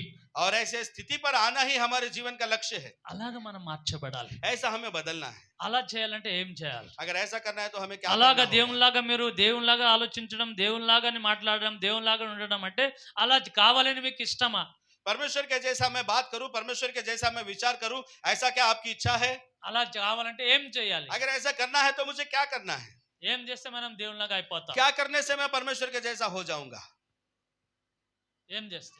क्या करने से? बताइए। మీరు కూడా మాట్లాడితే కొద్దిగా ముందుకు వెళ్దాం అంటున్నాను. अगर आप दो बातें करोगे तो हम वचनों में आगे बढ़ेंगे। అలాగా మనం దేవుని మనలోని ప్రతి అపోయితనంతా కూడా తొలగించుకొని ప్రతి అపోయితనంతా కూడా దాన్ని తొలగించుకొని అపోయితనంతా కూడా దాన్ని మనం వదులుకొని हमारे अंदर से हर अपवित्रता को हटाकर हर पवित्रता को ढकेल कर దేవునిలాగా ఎప్పుడు కూడా దేవుడు అందరినీ దయ చూపించాలి అనుకుంటూ ఉంటుంది. ఆయన హృదయం ఎప్పుడు కూడా దయ చూపించడానికి లేకుంటే కృప చూపించడానికి ఎల్లప్పుడూ ఎదురు చూస్తూ ఉంటుందంట దేవుని హృదయం. और परमेश्वर का हृदय चाहता है कि हर मनुष्य पर दया दिखाए, हर मनुष्य पर कृपा दिखाए। ఏ యొక్క బిడ్డ వస్తే ఆమెకి ఎంత కృప చూపిస్తామని ఎదురు చూస్తూ ఉంటుంట దేవుని హృదయం. ఎట్లా अगर ये बेटी मेरे पास आए तो मैं उसके ऊपर अपनी कृपा दिखाऊंगा। परमेश्वर ऐसा चाहता है, దయ ఉంచి చూస్తూ ఉంటాడంట. वो दया से देखते रहता है। నేను ఏదైనా ఆమె నా దగ్గరకు వస్తే ఏదైనా వాళ్ళకి సహాయం वो చేస్తాను. मेरे पास आएगी तो मैं उसके लिए कुछ करूंगा। ఇప్పుడు నా జేబులో కొన్ని చాక్లెట్ ఉన్నాయి అనుకోండి, अब ये सोचिए कि मेरी जेब में कुछ चॉकलेट है। పిల్లలు వచ్చారు అనుకోండి, अगर बच्चे आते వాళ్ళు हैं, వస్తేనే కొద్ది చాక్లెట్ ఇవ్వాలేమని అనుకుంటా ఉంటాం. अगर वो मेरे पास आएंगे तो मैं उन्हें चॉकलेट दूंगा, అలాగే ऐसा मैं దేవుడు सोचता అలాగ हूं। అలాంటి హృదయం కలిగి ఉన్నదంత దేవునికి. और परमेश्वर का मन भी ऐसा ही है। వాళ్ళు నా దగ్గరకు వస్తే వాళ్ళకి ఏదైనా సాయం वो చేస్తా, मेरे पास आएंगे तो मैं उनकी मदद करूंगा। వాళ్ళకి ఏదైనా అపోయితుంటే వాళ్ళకి కడిగేస్తా, अगर उनके अंदर कोई अपवित्रता है तो उसे मिटा दूंगा। వాళ్ళ ఏదైనా కొరత ఉంటే వాళ్ళు నేను పూర్తి చేస్తా. अगर उनकी कोई कमी है तो उसे पूरा कर అలా दूंगा। దేవుని హృదయం ఎల్లప్పుడూ ఎదురు చూస్తూ ఉంటుందంట. और परमेश्वर का मन हमेशा राह देखता है। దేవుడు అందరినీ ద్రోహులకి 2 చేతులు లేవనెత్తి సమస్త భారం మోసుకున్న సమస్త జనాలు మీరు అందరూ కూడా నా దగ్గరికి రండి, నేను మీకు విశ్రాంతి ఇస్తానని దేవుడు అట్లా ఎదురు చూస్తూ ఉంటాడు. और परमेश्वर अपने दोनों हाथ उठाकर संसार से कहता है कि बोझ से दबे हुए लोगों मेरे पास आओ, मैं तुमको विश्राम दूंगा, నేను మీకు రక్షణ ఇస్తా, मैं तुमको उद्धार दूंगा, మీకు పరిశుద్ధాత్మని मैं ఇస్తాను, तुम्हें पवित्र आत्मा दूंगा, మీకు చేతిండా ధనం ఇస్తాను. मैं तुम्हें हाथ भर कर धन दूंगा। అలాంటి హృదయం కలిగిన దేవుడు, और परमेश्वर ऐसा मन रखता है అలాంటి ఆలోచన మనకు రావాలి. और ऐसा विचार हमें आना चाहिए। ఆయన మారడానికి ఏం చేస్తే అట్లా అవుతాం? उसके जैसा बनने के लिए हमें क्या करना होगा? ఏం చేస్తే అవుతాం మీరు क्या చెప్పండి. करने से हम उसके जैसा होंगे? అక్కడే రాస్తున్నది కదా, చదవండి అమ్మా. यहीं पर लिखा है, पढ़िए। హా, కొత్తగా జన్మించిన శిశువుల పూర్ణవారై హా, నిర్మలమైన వాక్యముల పాల వలన హ్మ్, రక్షణ విషయంలో ఎదుగు నిమిత్తము హ్మ్. ఆ పాలను అపేక్షించు. ఆ పాలను అపేక్షించండి అంటుంది వాక్యం. वचन कहता है, नए जन्मे हुए बच्चों के समान निर्मल आत्मिक दूध की लालसा करो, ताकि उसके द्वारा उद्धार पाने के लिए बढ़ते जाओ। ఎప్పుడైతే పుట్టిన పిల్లలు అందరూ కూడా పుట్టంగానే 1 గంట 2 గంటలకి పాలు తాగడానికి అవి ఆశపడుతూనే ఉంటుంది. जैसे नवजात शिशु जन्म लेता है, जन्म लेने के 2-3 घंटे के बाद वो दूध पीने की इच्छा करता है। పిల్లలు ఎప్పుడు కూడా పాలు తాగడానికి ఎదురు చూస్తూనే ఉంటారంట. बच्चे हमेशा दूध पीने के लिए वो इंतजार करते हैं, राह देखते हैं। గంటకు ఒకసారి తాగుతూనే ఉంటారు. वो घंटे में एक बार दूध पीते हैं। రాత్రి ఎన్నిసార్లు తాగుతారో నాకైతే తెలియదు. रात में कितनी बार पीते हैं मुझे नहीं मालूम, ఇక్కడ తల్లులకు తెలుసు.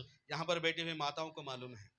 పిల్లలు ఎన్నిసార్లు వాళ్ళు పాలు తాగుతుంటారో. बच्चे कितने बार उनसे दूध पीते हैं। ఎప్పుడైనా 3 సార్లు తాగినా చాలు ఇక వద్దు అని వాళ్ళు దూరంగా పోయి పండుకుంటారా పిల్లలు? बच्चे ने अब तक 3 बार पिया है, ऐसा कह के माँ क्या दूर होकर सो जाएगी? మధ్యాహ్నం 3 సార్లు మనం భోజనం చేసినట్టు వాళ్ళు రాత్రి 3 సార్లు తాగినా ఇక చాలు అని जैसे అనుకుంటారు. हम दिन में 3 बार भोजन करते हैं, रात में उसने 3 बार पिया काफी है कहती है।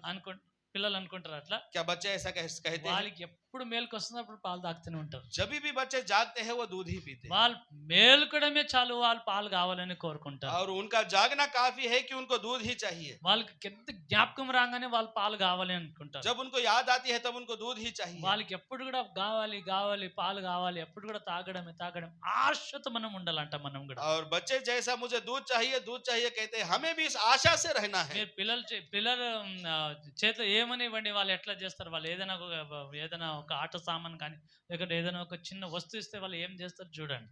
आप अपने बच्चों में कोई छोटी वस्तु या उसके हाथ में कोई खिलौना देकर देखिए वो क्या करता है, ఫస్ట్ నోట్లో తీసుకుపోతాడు ఆయన. और सबसे पहले अपने मुंह में उसे అంటే रखेगा। అంత ఆకలిగా ఉన్నట్టు ఉంటాడు ఆయన. यानी कि उतना भूखा है वो ऐसा दिखाता है। మనం కూడా దేవుని వాక్యం కోసం అంత ఆకలి కలిగి ఉండాలి అని और हमें भी परमेश्वर के वचनों के लिए उतना भूखा रहना है। ఎప్పుడు కూడా దేవుని వాక్యం చదవాలి చదవాలి చదవాలి, ఇంకా కావాలి, ఇంకా వాక్యం వినాలి, हमेशा परमेश्वर का वचन पढ़ना है, मुझे और वचन चाहिए, ఇంకా వాక్యం చదవాలి, मुझे और वचन पढ़ना ఇంకా है, టైం ఉంటే ఇంకా కొద్దిగా చదువుతాను. और समय रहेगा तो और मैं पढ़ूंगा। సో ఎవరైతే వాక్యం చదువుతారో వాళ్ళు జీవములు కలిగిన రాళ్ళులాగా మార్చబడతారు. और जो कोई भी वचन पढ़ता है वो जीवित पत्थर बन जाता है, वचन कहता है। వాక్యం అంటుంది యాకోబు పత్రిక 1:18 వాళ్ళు జీవం కలిగిన దేవుని వాక్కు ద్వారా వాళ్ళు దేవుడు వాళ్ళని కన్నాడు.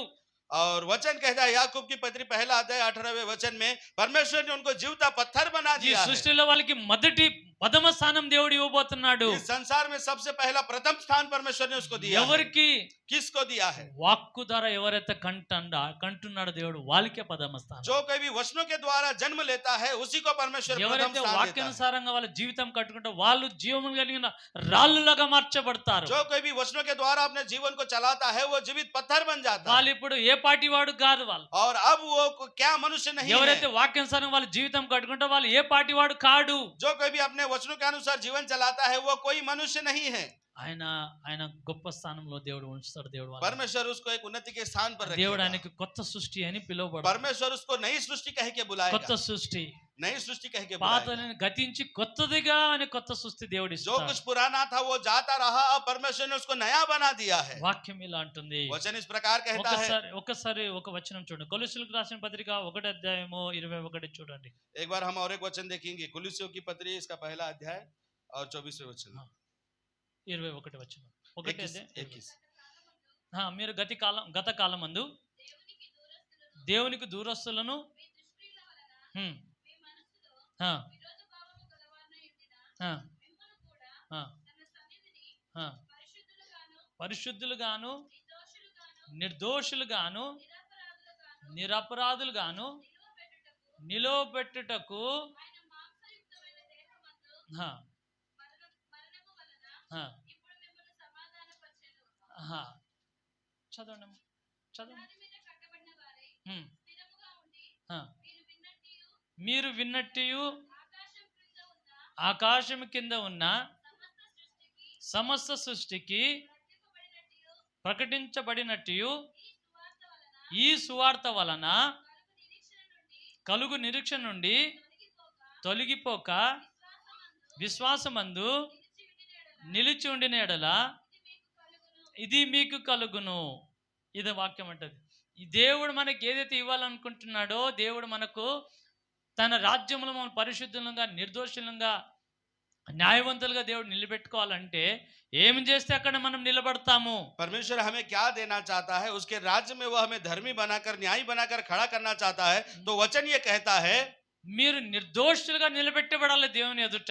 आप परमेश्वर के सामने निर्दोष बनकर खड़े रहो। దేవుడు ఎడతగా జీవం కలిగిన రాయిలాగా ఉన్నాడు. మనం కూడా జీవం కలిగిన రాయిలాగా మనం పరలోకంలో నిలబెట్టబడాలంటే परमेश्वर जीवता पत्थर है, हमें भी अगर जीवता पत्थर बनना है, स्वर्ग में अगर खड़ा होना है तो, అలాగా మనం నిలబెట్టబడాలంటే अगर हमें इस स्थान पर खड़ा रहना है ఈ तो ఆకాశం కింద ఏదైతే క్రీస్తు సువార్త ప్రకటించబడుతుందో इस आकाश के नीचे यीशु मसीह के जो प्रचार हो रहा है, ఆ వాక్యానికి మీరు విరుద్ధంగా పోకండి. उन वचनों के विरुद्ध तुम नहीं जाना, వాక్యానికి వదలకండి. वचनों को नहीं छोड़ना, విశ్వాసమును వదలకండి. विश्वास को नहीं छोड़ना, దాని యందు స్థిరంగా నిలబడండి. उसमें स्थिर बने रहो। ఎప్పుడైతే మీరు దాంట్లో స్థిరంగా నిలబడతారో और जब तुम उसमें स्थिर बन जाओगे, దేవుడు మీకు ఏదైతే ఇవ్వాలంటున్నో దాని యందు మీరు और పొందుకుంటారు. जो कुछ भी परमेश्वर तुमको देना चाहता है तुम उसे पालोगे। అది మీకు అప్పుడు దొరుకుతుంది. ये तुमको तभी मिलेगा। ఎప్పుడు మీకు దొరుకుతుంది? ये तुमको कब मिलेगा? మీరు వాక్యమందు నిలిచి ఉంటే, जब तुम वचनों में स्थिर रहोगे, వాక్యం ప్రతిరోజు చదువుతుంటే, वचनों को हर दिन पढ़ोगे, వాక్యం లాగా మీ ఆలోచన वचनों के మార్చబడినప్పుడు, अनुसार तुम्हारे विचार అంటే बदलेंगे। వాక్యానుసారంగా మీ ఆలోచన మార్చబడినప్పుడు మీరు దేవునిలాగా మీ ఆలోచనలు మార్చబడతాయి. यानी कि वचनों के अनुसार जब तुम्हारा विचार बदलेगा तो तुम परमेश्वर के जैसा बन जाओगे। అప్పుడు మీరు కూడా జీవం కలిగిన రాళ్ళలాగా మార్చబడతారు. तब तुम भी जीवित पत्थर बन जाओगे। అప్పుడు వాక్యం అంటుంది మీరు నూతన సృష్టి. तब वचन तुमको कहेगा कि तुम नई सृष्टि हो। 2 కొరింథీ పత్రిక 5:17 వచనంలో వాక్యం ఇలా అంటుంది. दूसरा कुरिन्थियों इसका 5वां अध्याय 17वां वचन इस प्रकार कहता है। ఒకసారి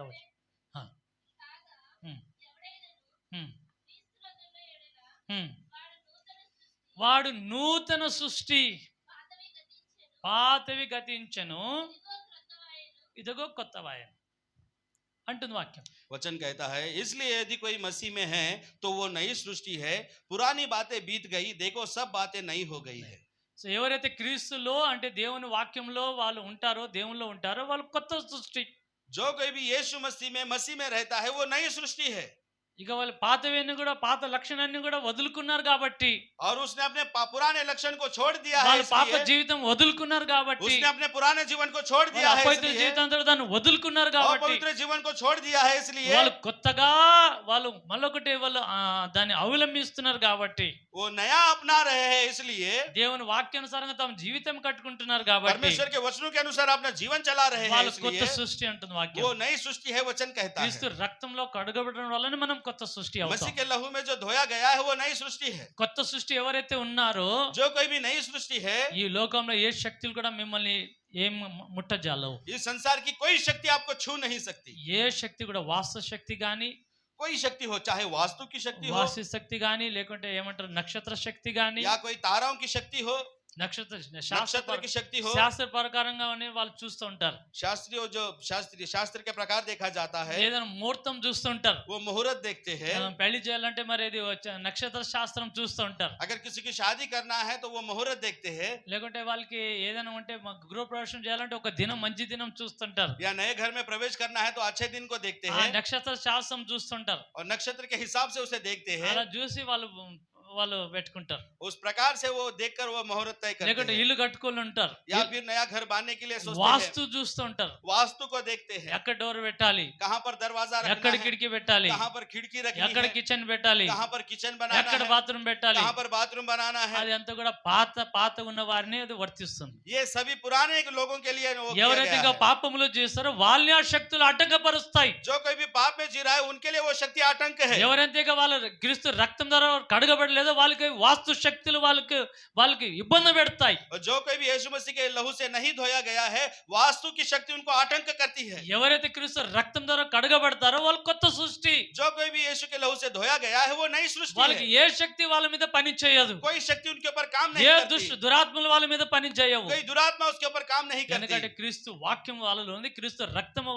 వాళ్ళ మీద ఉంటుంది కాబట్టి क्योंकि- వాళ్ళ ప్రతి శక్తిని వాళ్ళు గద్దించగలరు. क्योंकि मसीह का लहू उनके अंदर है, मसीह का वचन उनके अंदर है, इसलिए हर शक्ति का सामना वो कर सकते हैं। ప్రతి ఒక్క దుశ్శక్తులను కూడా వాళ్ళు ఒక మాట ద్వారా వాళ్ళని ఎలగొట్టగలరు. हर दुष्ट शक्ति को वो अपने शब्दों के द्वारा उसे भगा सकते కొందరు हैं। అంటారు అన్య జనులు, कुछ लोग अन्य लोग कहते हैं, ఏదైనా ముందు వాళ్ళు ఊరికి ప్రయాణం చేస్తుంటే మధ్యలో పిల్లి వచ్చింది అనుకోండి, अगर कहीं वो गांव जाने के लिए बाहर आते हैं तो कोई बिल्ली आड़े आ అంటే गई వాళ్ళకి है అశుభ్ధ కలుగుతుంది అంటారు వాళ్ళు. तो वो कहते हैं अशुभ हो गया। ఎందుకు అశుభ కలుగుతుంది? क्यों अशुभ हो गया? పిల్లి వచ్చింది వాళ్ళకి. बिल्ली आड़ी आ गई, అంటే వాళ్ళ మనసు అట్లా మారిపోయింది. यानी कि उनका मन ऐसे बदल गया है। ఆ శక్తులు వాళ్ళకి అలాగే పని చేస్తాయి.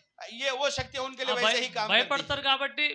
वो डरते हैं, ఆ దుశ్శక్తులు వాళ్ళ మీద పని చేస్తాయి. इसलिए दुष्ट शक्ति उन पर काम करती ఏదైనా है। పెద్ద తుమ్మితే కూడా మన ఏదో అవుతుందని అంటారు. अगर कोई छींकता है तो भी उसको बुरा शगुन ఆ मानते టైంకి हैं। ఆ శక్తులు వాళ్ళ మీద పని చేస్తాయి. उस समय में वो शक्ति उन पर काम करती है, అలాగే పని చేస్తాయి. ऐसे ही काम करती వాస్తు है। శక్తి కూడా వాళ్ళ మీద, దుశ్శక్తులు వాళ్ళ మీద పని చేస్తాయి. वास्तु शक्ति दुष्ट शक्ति भी उन पर ऐसे ही काम करती है। నక్షత్ర శక్తి కూడా వాళ్ళ మీద పని చేస్తుంది. नक्षत्र की शक्ति भी उन पर ऐसे ही काम करती है। గ్రహణం ఏమంటారు, గ్రహణం పడుతుంది కదా, గ్రహణం.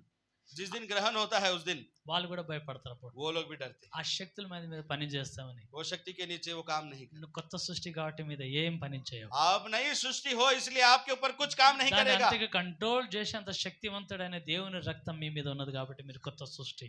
उन सारे शक्तियों को कंट्रोल करने वाला परमेश्वर आपके साथ है, इसलिए आप नई सृष्टि हो। ఆయన రక్తం మీ మీద ఉన్నది కాబట్టి ఏ శక్తి మీ మీద పని చేయవు. उसका लहू आपके ऊपर है, इसलिए कोई शक्ति आपके ऊपर काम ఆయన नहीं कर జీవం सकती। కలిగిన వాక్యం మీలో ఉన్నది కాబట్టి ఏ శక్తి మీ మీద పని చేయదు. उसका जीवित वचन आपके अंदर है, इसलिए कोई शक्ति आपके ऊपर काम नहीं कर सकती। ఆయన రక్తమే మీరు ఆశ్రయించాలి. उसके लहू के अधीन हो जाए। పరిశుద్ధాత్మ దేవుడు ఇలా అంటుండు. ఒకసారి ఒక వచనం చూడండి. पवित्र आत्मा इस प्रकार कहता है, एक वचन को हम देखेंगे। ప్రకటన గ్రంథం 1:6 చదవండి. प्रकाशित वाक्य पहला अध्याय 6वां वचन हम देखेंगे।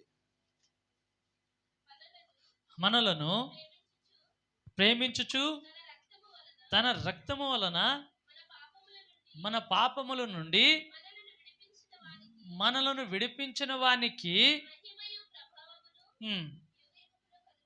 యుగ యుగములు కలుగునాక. అక్కడ వాక్యం అంటుంది, మనలను ప్రేమించి ఆయన రక్తము వలన మన పాపం నుంచి మమ్మల్ని విమోచించాడు. जिसने हमसे प्रेम करके हमारे पापों से हमको छुटकारा दिया, మమ్మల్ని మేము విమోచించబడ్డాం. हम छुड़ाए गए हैं। ఇక ఏ శక్తి మీ మీద పని చేయవు. अब कोई शक्ति तुम पर काम ఆయన नहीं करेगी। రక్తం ఇచ్చి మమ్మల్ని విడిపించాడు. उसने अपना लहू देकर हमें छुड़ा लिया। ఏ దుష్టశక్తి కూడా మీ మీద పని చేయదు. कोई दुष्ट शक्ति तुम पर काम नहीं करेगी, ఎందుకంటే ఆయన మన కోసం శిక్షించబడ్డారు. क्योंकि हमारे लिए उसने सब कुछ सही మన लिया। కోసం ఆయన బాధించబడ్డాడు. उसने हमारे लिए कष्टों को सही लिया, కాబట్టి ఇక ఏ శక్తి మన మీద ముట్టవు. इसलिए कोई शक्ति हमें छू ఏ नहीं सकती, పాపం మనం పట్టజాలదు. कोई पाप हमें पकड़ नहीं सकता। అన్ని కూడా దేవుడు దాని నుంచి విడిపిస్తున్నాడు. सब कुछ से परमेश्वर ने हमको छुड़ाया ఆయన है, రక్తం ద్వారా మమ్మల్ని విడిపిస్తున్నాడు. उसके लहू के द्वारा उसने ఈ छुड़ाया రోజు है। కూడా మనము అలాగే అడగాలి దేవుని. आज भी हमें ऐसे ही परमेश्वर से దేవా पूछना నేను है। ప్రార్థన చేయాలనుకుంటా కానీ ప్రార్థన చేయలేకపోతున్నాను. परमेश्वर मैं प्रार्थना करना चाहता हूँ लेकिन मैं प्रार्थना नहीं कर पा దేవా रहा। నేను బైబిల్ బాగా చదవాలనుకుంటే చదవలేకపోతున్నాను. परमेश्वर मैं बाइबल पढ़ना चाहता हूँ लेकिन पढ़ नहीं पा रहा। దేవా నేను ఉపవాసం ఉండాలనుకుంటే ఉండలేకపోతున్నాను. परमेश्वर मैं उपवास रखना चाहता हूँ, रख नहीं पा నేను रहा। పరిశుద్ధంగా జీవించాలనుకుంటా కానీ జీవించలేకపోతున్నాను. मैं पवित्र जीवन जीना चाहता हूँ लेकिन जी नहीं पा रहा। నాకు సహాయం చేయ దేవా. मेरी मदद कीजिए। దేవుడు మమ్మల్ని పరిశుద్ధంగా నిలబెట్టడానికి వచ్చిండు. परमेश्वर हमको पवित्र खड़ा करने के लिए దేవుడు ही आया మమ్మల్ని है। న్యాయంగా నిలబెట్టడానికి వచ్చిండు. परमेश्वर हमें न्यायी बनाकर खड़ा करने के लिए మమ్మల్ని ही आया है। పరిశుద్ధంగా నిలబెట్టడానికి యేసు वो ప్రభు हमें వచ్చిండు. पवित्र बनाने के लिए ही आया పౌలు है। అదే సాక్ష్యం ఇస్తున్నాడు. पौलुस यही गवाही देता పౌలు है। అంటాడు తిమోతి పత్రికలో నేను అందరికంటే ముఖ్య పాపిని నేనే అంటాడు. पौलुस तिमोथी की पत्री में कहता है सबसे बड़ा पापी मैं हूँ, నేనే గొప్ప పాపిని मैं ही बड़ा पापी हूँ। అంటాడు. 1 తిమోతి పత్రిక 1 అధ్యాయం 15 వచనం చూడండి ఏమంటాడు పౌలు. पहला तिमोथियो इसका पहला अध्याय और హా.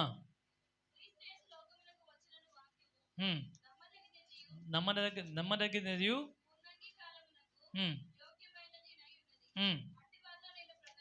అట్టి వాడిని నేను ప్రధాన పాపిని అంటున్నాడు పౌలు.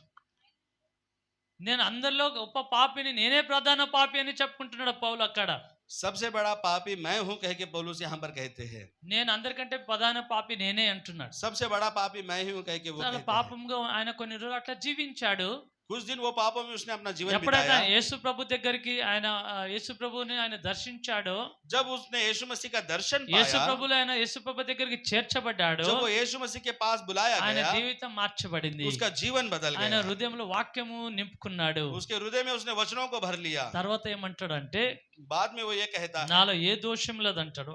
मेरे अंदर कोई दोष नहीं। 1 కొరింథీ పత్రిక 4 అధ్యాయము पहला कोरिन्थियों पत्री 3-4 వచనం చూడండి. 3 और 4 को हम पढ़कर देखेंगे।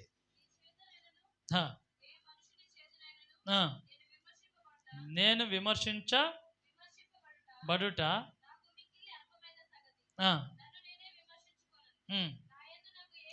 నా యందు నాకు ఏ దోషము కానరాదు. చాలా పౌలు అంటాడు నా యందు నాకు ఏ దోషం కనిపిస్తలేదంట. पौलुस कहता है मेरा मन मुझे किसी बात में दोषी नहीं ठहराता। నా మనసులో నాకు ఏ దోషం లేకుండా అంతగా నేను నిర్మలంగా నేను జీవిస్తున్నాను అంటున్నాడు ఆయన. मेरे मन में कोई दोष नहीं है, मैं इतना निर्मल पवित्र जीवन जी रहा हूँ నా कहता మనసు है। నా మీద ఏ నేరం మోపదు. मेरा मन मुझ पर कोई दोष नहीं लगाता। నేను అంతగా దేవుని దృష్టిలో నా దృష్టిలో నా ఆత్మ దృష్టిలో నేను నిర్మలంగా ఉన్నాను అంటున్నాడు. मैं अपनी नजरों में अपनी आत्मा के नजरों में इतना निर्मल हूँ। ఆరంభంలో ఎట్లా ఉన్నాడు ఆయన? शुरुआत में वो कैसा है? ప్రధాన పాపి. प्रधान पापी है। తర్వాత దేవుని వాక్యం ధరించుకొని దేవుని చిత్తానుసారం జీవిస్తున్నాడు. మళ్ళీ తర్వాత ఎట్లా ఉన్నాడు ఆయన? फिर बाद में यीशु मसीह को ग्रहण करके, यीशु मसीह के वचनों को ग्रहण करके उसके बाद वो कैसा है? నాలో ఏ పాపం నాకు కనిపిస్తలేదు. मेरे अंदर कोई दोष नहीं दिखाई देता। అలాగా మనం మార్చబడాలి. ऐसा हमें बदलना है। దేవుడు మనకు అలా చేయాలని, परमेश्वर हमको ऐसा करना चाहता ఆయన है। లాగా మనం నిత్యత్వం జీవించాలని కోరుకుంటున్నాడు. उसके जैसा हम अनंत जिए परमेश्वर ఏ ये चाहता పాటికి है। దేనికి పనికిరాని వాళ్ళం మమ్మల్ని నిత్యత్వం అంతా కూడా నిలబెట్టాలని దేవుడు तो కోరుకుంటున్నాడు. किसी काम का नहीं, उस मनुष्य को परमेश्वर हमें खड़ा యోబు करना కూడా चाहता అలాగే అన్నాడు. है। अय्यूब ने भी ऐसा ही कहा। యోబు గ్రంథంలో 31 అధ్యాయంలో अय्यूब की 37 पुस्तक- వచనం ఒకసారి చూడండి. अय्यूब की पुस्तक में 31 वचन में और 37वें वचन में हम देखेंगे। నా అడుగులు లెక్క ఆయనకు తెలియజేసేదను, రాజు వలె నేను ఆయన యుద్ధకు వెళ్తాను. ఎట్లా యోబు ఎట్లా వెళ్తాడంట? దేవుని దగ్గరికి ఎట్లా వెళ్తాడంట? अय्यूब वहां पर कहता है वो कैसा जाएगा? నేను రాజులాగా వెళ్తాను దేవుని దగ్గరికి. मैं राजा के समान परमेश्वर నా के सम्मुख అడుగులన్నీ जाऊंगा। కూడా లెక్క చూపిస్తా. मैं अपने हर कदम का हिसाब उसे दूंगा। ప్రతి ఒక్క నేను ఎట్లా జీవించాలి, నా చర్య అంతా కూడా నేను దేవునికి అప్పగిస్తా అంటున్నాను. मैंने कैसा जीवन जिया है, हर बात को मैं उसे सौंपूंगा। నేను రాజులాగా వెళ్తా, मैं राजा के समान ధైర్యంతో जाऊंगा, వెళ్తా. धैर्य से जाऊंगा। అలాగా ఆయన జీవితం కట్టుకున్నాడు. ऐसा उसने अपने जीवन को चलाया। ఈ రోజు మనం అలాగే జీవిస్తున్నామా? क्या आज हम भी ऐसा जीवन जीते हैं? నేను దేవుని దగ్గర వెళ్తే రాజులాగా నేను ఎదుట నన్ను సింహాసనం ఎదుట నిలబడతాను. जब मैं परमेश्वर के सामने जाऊंगा मैं राजा के समान उसके सिंहासन पर बैठूंगा, ऐसा कहते हैं। అలాగా మనకు ఆ నిర్ణయంతో మనం జీవిస్తున్నాం. क्या इस निर्णय से हम जी रहे हैं? దేవుడు అనగానే అన్ని కోరుకోవడం, అది ఇవ్వు ఇది ఇవ్వు అని అన్ని కోరుకోవడమే. ఎప్పుడు కూడా परमेश्वर को जब भी याद करते हैं कुछ मांगने के लिए ही याद करते దేవుడు हैं। మనకి ఏమి ఇవ్వాలనుకుంటున్నాడు? परमेश्वर हमको क्या देना चाहता है? ఆయనలాగా జీవం కలిగిన రాయిలాగా మార్చాలనుకుంటున్నాడు. उसके जैसा जीवित पत्थर हमको बनाना चाहता है। ఏ దోషము ఏ పాపము ఏది కూడా అపవిత్రం లేకుండా నిర్మలమైన నిర్దోషిగా దేవుడు నిలబెట్టాలని దేవుడు ఒక కోరిక. कोई दोष कोई पाप ना रहे, सब निर्मल बनकर पवित्र बनकर वहां पर खड़े रहे, वो चाहता है। సింహాసనం ఎదుట నిలబెట్టుకోవాలని దేవుడు उसके కోరుకుంటున్నాడు. सिंहासन पर वो बिठाना चाहता है। అది కోరుకోవాలి మనం, वो हमें मांगना है, అది కోరుకోవాలి. वो हमें मांगना है। ఈ రోజు మనం అలా కోరుకోవాలి. आज हमें ऐसा मांगना है। ప్రతిదినం మనలో ఏదో లోపం ఉంటే అడుగుతూనే ఉండాలి. हर दिन अगर हमारे अंदर कोई कमी है तो దాన్ని उसे मांगो। తొలగించు దేవా, परमेश्वर इसे हटा దాన్ని दो, సరిచే దేవా, इसे ठीक करो నన్ను परमेश्वर, శుద్ధీకరించు मुझे देवा। शुद्ध करो परमेश्वर। ప్రతిదినం మనం అట్లా అడగాలి. हर दिन हमें ऐसे मांगना है। అప్పుడు మనము ఏ పాటి వారంగా గామము. तब हम कोई क्या मनुष्य बनकर नहीं रहेंगे। యోబుకు దేవుడు ఏం సాక్ష్యం ఇచ్చాడు తెలుసా? आयुब के बारे में परमेश्वर ने क्या गवाही दी मालूम है? ఈ యోబు ఏ పాటి వాడు అన్నాడా? ये आयुब क्या मनुष्य है ऐसा कहा? ఏమన్నాడు దేవుడు क्या యోబు कहा గురించి? आयुब के बारे में? ఈ యోబుడు ఏ పాటి వాడు? ये कौन है, ये क्या है, ఈ ऐसा कहा? దేనికి పనికిరాని వాడు ये किसी काम का नहीं है, అలా అన్నాడు దేవుడు. ऐसा कहा परमेश्वर ने। ఏమన్నాడు దేవుడు ఆయన గురించి? యోబులాగా ఎవరన్నా ఉన్నారా అన్నాడు. డైరెక్ట్ సవాల్ వేసిన సాతాను. परमेश्वर ने ये सवाल किया सबको कि आयुब के जैसा कोई है क्या? ఆయనలాగా భూమి మీద ఎవరైనా ఉన్నారా? उसके जैसा कोई संसार में है क्या? అలా ఈరోజు దేవుని వాక్కు మనకు అంటుందా? और क्या आज परमेश्वर का वचन हमसे ये कहता దేవుడు है? దేవుడు మనకు అట్లా సాక్ష్యం ఇస్తాడు. क्या परमेश्वर हमारे बारे में ये गवाही दे భూమి सकता లాగా है? ఇలాంటి బిడ్డ ఎవరైనా ఉన్నారా? संसार में इसके जैसा कोई बेटा है? దూతలారా నా బిడ్డలాగా నా కుమార్తెలాగా ఎవరైనా ఉన్నారా మీరు అన్నట్టు దేవుడు स्वर्ग అడుగుతాడు. तो देखो मेरे बेटे के जैसा कोई है क्या? నా కూతురుని చూడు ఎట్లా చెక్కి శిల్పంలో నేను చెక్కి నిలబెట్టాను. నా కూతురులాగా ఎవరైనా ఉన్నారా? मेरी बेटी को देखो तराशे हुए एक मूर्ति के जैसी है, ऐसा అలాగా कोई దేవుడు है क्या? అనాలనుకుంటున్నాడు. ऐसा भी वो कहना चाहता కానీ है। దేవుని న్యాయం ఏమంటుంది? పనికిరాడు. लेकिन परमेश्वर का न्याय कहता ये है ये कोई पार्टी काम वाडू? का नहीं। मनुष्य क्या है, ఏ పాటి వాడు వీడు చెత్త లాంటి వాడు అని అంటుంది. ये क्या है, ये कचरे के समान है కానీ कहता है। దేవుడు అంటే ఈయనలాగా ఎవరైనా ఉన్నారా? लेकिन परमेश्वर कहता है इसके जैसा कौन దూతలో है? ఈయనలాగా ఎవరైనా ఉన్నారా? स्वर्ग दूतों में कोई उसके భూమి మీద जैसा है మనుషులు क्या? ఎవరైనా ఉన్నారా? संसार में कोई उसके जैसा है ఆయన क्या? నన్ను చెక్కి నిలబెట్టాను. उसको मैंने तराशा है, అలాగా అనాలనుకుంటున్నాడు దేవుడు. ऐसा परमेश्वर कहता है। ఈ రోజు దేవుడు మన గురించి ఏమంటాడు మరి? और आज परमेश्वर हमारे बारे में क्या कहेगा? నా బిడ్డలాగా ఎవరైనా ఉన్నారా? क्या मेरे बेटे के जैसा कोई है, నా కూతురులాగా ఎవరు ఉన్నారా? या मेरी बेटी के जैसा कोई है, నాకు కొడుకులాగా ఎవరైనా ఉన్నారా? या मेरे बेटे के जैसा समान कोई है? అలా మన గురించి దేవుడు అనుకుంటున్నాడు. ऐसा हमारे बारे में परमेश्वर कहना ఎప్పుడైనా चाहिए। సాతానికి అట్లా చెప్పగలుగుతాడా దేవుడు? क्या कभी परमेश्वर शैतान से ये कह पाएगा నా బిడ్డ ఎంత పవిత్రాలో తెలుసా? मेरी बेटी कितनी पवित्र है तुझे ఎంత मालूम है? ప్రార్థన పరురాలో తెలుసా? वो कितनी प्रार्थना में रहती है तुझे मालूम है? ఎంత బైబిల్ ఎంత పరిశుద్ధాలో తెలుసా? वो बाइबल में कितने पवित्र जीते हैं तुझे చూసావా मालूम है? ఎప్పుడన్నా? क्या तूने कभी देखा है ఆమె ఎంత మంచి పరిశుద్ధరాలు అని దేవుడు మన గురించి చెప్పుకోవాలి. वो कितनी पवित्र है? परमेश्वर हमारे बारे में गवाही दे, అలా మన గురించి దేవుడు సాక్ష్యం ఇవ్వాలి. ऐसा परमेश्वर हमारे बारे में गवाही కానీ दे। దేవుని న్యాయం అంటుంది, వాక్యం అంటుంది, लेकिन परमेश्वर का न्याय ఈ वचन మనిషి कहता ఏ है పాటి వాడు? ये मनुष्य क्या ही है, ఆయన జీవితం ఎంత అల్పమైనది. इसका जीवन अल्प जीवन है। నేను దేవుని వాక్యం అంటుంది నేను ఆయనను రాళ్ళులాగా మారుస్తా. लेकिन परमेश्वर का वचन कहता है मैं उसको पत्थर के जैसा దేవుని बनाऊं। రక్తం అంటుంది నేను ఆయనకు నిజంగా ఆయన రాళ్ళులాగా జీవం కలిగిన వ్యక్తిగా నేను నిలబెడతా. मसीह का लहू कहता है मैं सच्चे में उसको जीवित पत्थर बना दूंगा, నాలాగా నేను మార్చుకుంటాను. उसे मैं अपने समान बना నేను दूंगा। ఎలాగైతే ఎప్పటికీ నిరంతరం నిలిచే దేవుడునో నా బిడ్డలు కూడా అట్లా మార్చుకుంటాను. जैसे मैं निरंतर रहने वाला परमेश्वर हूँ वैसे ही मैं अपने बच्चों को निरंतर रहने దేవుడు वाला बना दूंगा। చేసుకుంటా అంటుండు దేవుడు. परमेश्वर ऐसा बना दूंगा कहता है। ఒక వచనం చదవండి. एक बार एक वचन पढ़ना चाहे तो पढ़ ఎబ్రీయులకు सकते हैं। రాసిన పత్రిక इब्रियानियों की पत्री 2వ అధ్యాయము इसका दूसरा 10వ अध्याय వచనం చదవండి. 10वां वचन पढ़ेंगे। హా, హా, హా, హా. అనేక కుమారులలో హా, హా, శ్రమల ద్వారా సంపూర్ణుడుగా చేయుట అంటే ఏం చేస్తున్నట్ట దేవుడు? परमेश्वर क्या करना चाहता है? ఏం చేయుట చేస్తున్నాడు దేవుడు. ఒకటి పని చేస్తున్నాడు. परमेश्वर एक काम कर रहा है। సంపూర్ణుడిగా చేయుట सबको वो संपूर्ण बनाने वाला है। దేవుడు చేస్తున్నాడు, परमेश्वर कर रहा है, అనేకుల్ని సంపూర్ణులుగా చేస్తున్నాడు. अनेक लोगों को वो संपूर्ण बना रहा ఆయన है, రక్తం ఇచ్చి अपने लहू देकर ఆయన పరిశుద్ధంగా उसे మారుస్తున్నాడు. पवित्र बना रहा है। దేవుని చెయ్యి ఏం పని చేస్తుంది ఇప్పుడు? परमेश्वर का हाथ अभी क्या काम कर దేవుని रहा రక్తం है? ఏం పని చేస్తుంది ఇప్పుడు? परमेश्वर का लहू अभी क्या काम कर అందరిని रहा है? సంపూర్ణులుగా చేస్తుంది. सभी को वो संपूर्ण बना रहा మన है। చేతులు ఏం చేస్తున్నాయి? और हमारे हाथ क्या कर रहे हैं? మన కాళ్ళు ఏం చేస్తున్నాయి? हमारे पैर क्या कर మన रहे కన్నులు हैं? ఏం చేస్తున్నాయి? हमारे क्या काम कर रहे हैं? ఒకసారి మీ మనసులకు అడగండి, మీ హృదయానికి అడగండి. एक बार आप अपने मन से पूछिए, మీ చెయ్యి ఏం చేస్తుంది? आपका हाथ क्या कर रहा మీ है? కన్నులు ఏం చేస్తున్నాయి? आपकी आंखें क्या कर रही మీ है? కాళ్ళు ఎక్కడ ఉరుకుతున్నాయి? आपके पैर कहाँ भाग रहे हैं? దేవుని చెయ్యి ఏం చేస్తుంది? परमेश्वर का हाथ क्या कर యేసు रहा है? ప్రభు చెయ్యి ఏం చేస్తుంది? यीशु मसीह का हाथ क्या कर रहा है? ఏం చేస్తున్నాడు దేవుడు? यीशु मसीह क्या कर रहा है? ఏం చేస్తున్నాడు దేవుడు? परमेश्वर क्या कर रहा है?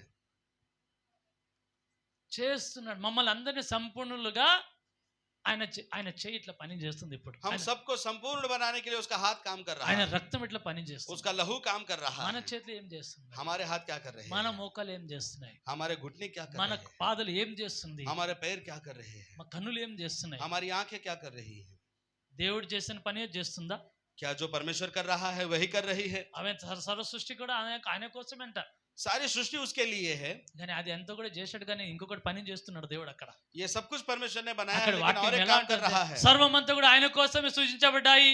वचन कहता है सब कुछ उसके लिए మన बनाया మంచి गया है। సింహాసనం మీద ఉండి మరి ఆరాధన పొందుకోరాదు యేసయ్యా? और तू सिंहासन पर बैठकर आराधना लेते रहना यीशु సమస్త సృష్టి मसीह। అంటే నీ వాక్కు ద్వారా కలిగించగలదా? सब कुछ तूने अपने शब्द के द्वारा बनाया है। ఒక సింహాసనం కూర్చొని మంచిగా హాయిగా మరి స్తుతి ఆరాధన పొందుకోరాదు? और सिंहासन पर बैठकर आराम से तू स्तुति आराधना ग्रहण మరి ఏం कर। చేస్తున్నావు తండ్రి ఇక్కడ?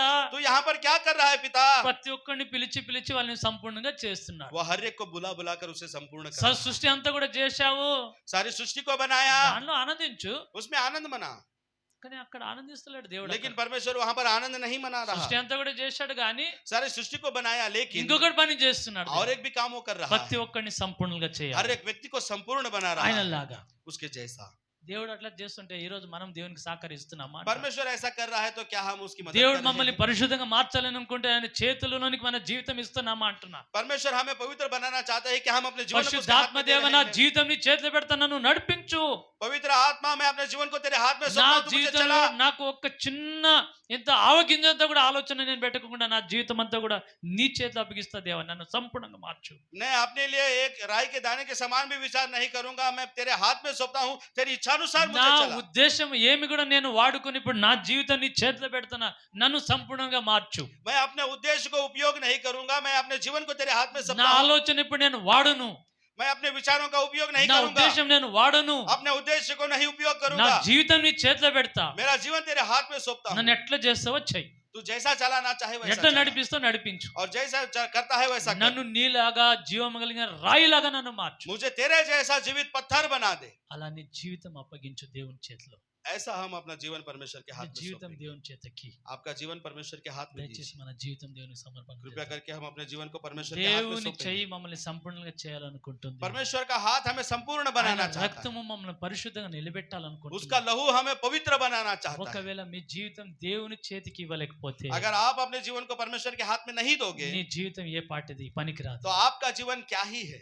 చెత్తలాగా ఉంటుంది. कचरे के जैसा। ఆ చెత్త లాంటి జీవితం మన చేతిలో పెట్టు, वो कचरे का जैसा जीवन उसके हाथ में रखो, నేను సంపూర్ణంగా वो మారుస్తాను. तुम्हें संपूर्ण बना देगा। దయచేసి మీ జీవితం దేవునికి कृपया సమర్పించు. करके अपने जीवन को परमेश्वर के हाथ में सौंपे। అందరం కూడా ప్రార్థన सभी చేస్తాం. लोग प्रार्थना करेंगे। దేవా, నా జీవితం మీ చేతిలో పెడతానయ్యా. परमेश्वर मैं अपना जीवन तेरे हाथ में सौंपता నేను हूं। 30 సంవత్సరం నా ఇష్టానుసారంగా నేను జీవించాను దేవా. अब तक 30 वर्षों तक मैं अपनी इच्छानुसार जीता 40 रहा। సంవత్సరం నా ఇష్టానుసారంగా నడిచాను దేవా. 40 वर्ष में अपनी इच्छानुसार चलता 50 रहा। సంవత్సరాలు నా ఇష్టానుసారంగా నడిచాను దేవా. 50 साल में अपनी इच्छानुसार चलता దేవా, रहा। ఈ రోజు నాకు ఇక నా ఇష్టం కాదు దేవా, నీ ఇష్టమే నా మీద జరుగును लेकिन గాక. आज से परमेश्वर मेरी इच्छा नहीं तेरी इच्छा पूरी हो। అనుక్షణము నేను నీ చిత్తానికి లోబడతా దేవా. हर क्षण तेरी इच्छा का पालन मैं करूंगा। పరిశుద్ధాత్మ దేవ, నా జీవితం నీ చేతికి అప్పగించుకుంటున్నాను దేవా. पवित्र आत्मा में अपना जीवन तुझे सौंपता हूँ। నువ్వు ఎలాగ నడుస్తావు నేను కూడా అలాగా నన్ను మార్చు. तू जैसा चलता है मुझे भी वैसा ही నీ चला। అందరిని ఎట్లా ప్రేమ చూపిస్తావు నేను కూడా అట్లా చూపించడానికి నన్ను చెయ్యి. जैसे तू सबसे प्रेम करता है मैं भी प्रेम करूं నువ్వు ऐसा అందరిని बना। ఎట్లా క్షమిస్తావు నన్ను అట్లా క్షమించే వ్యక్తిగా నన్ను మార్చు. जैसे तू सबको क्षमा करता है मैं भी क्षमा करूं ऐसा నువ్వు बदल అందరిని दे। ఎట్లా దయ చూపిస్తావు అలాంటి వ్యక్తిగా నన్ను మార్చు. जैसे तू तू सब पर दया दिखाता है वैसा व्यक्ति मुझे बना दे।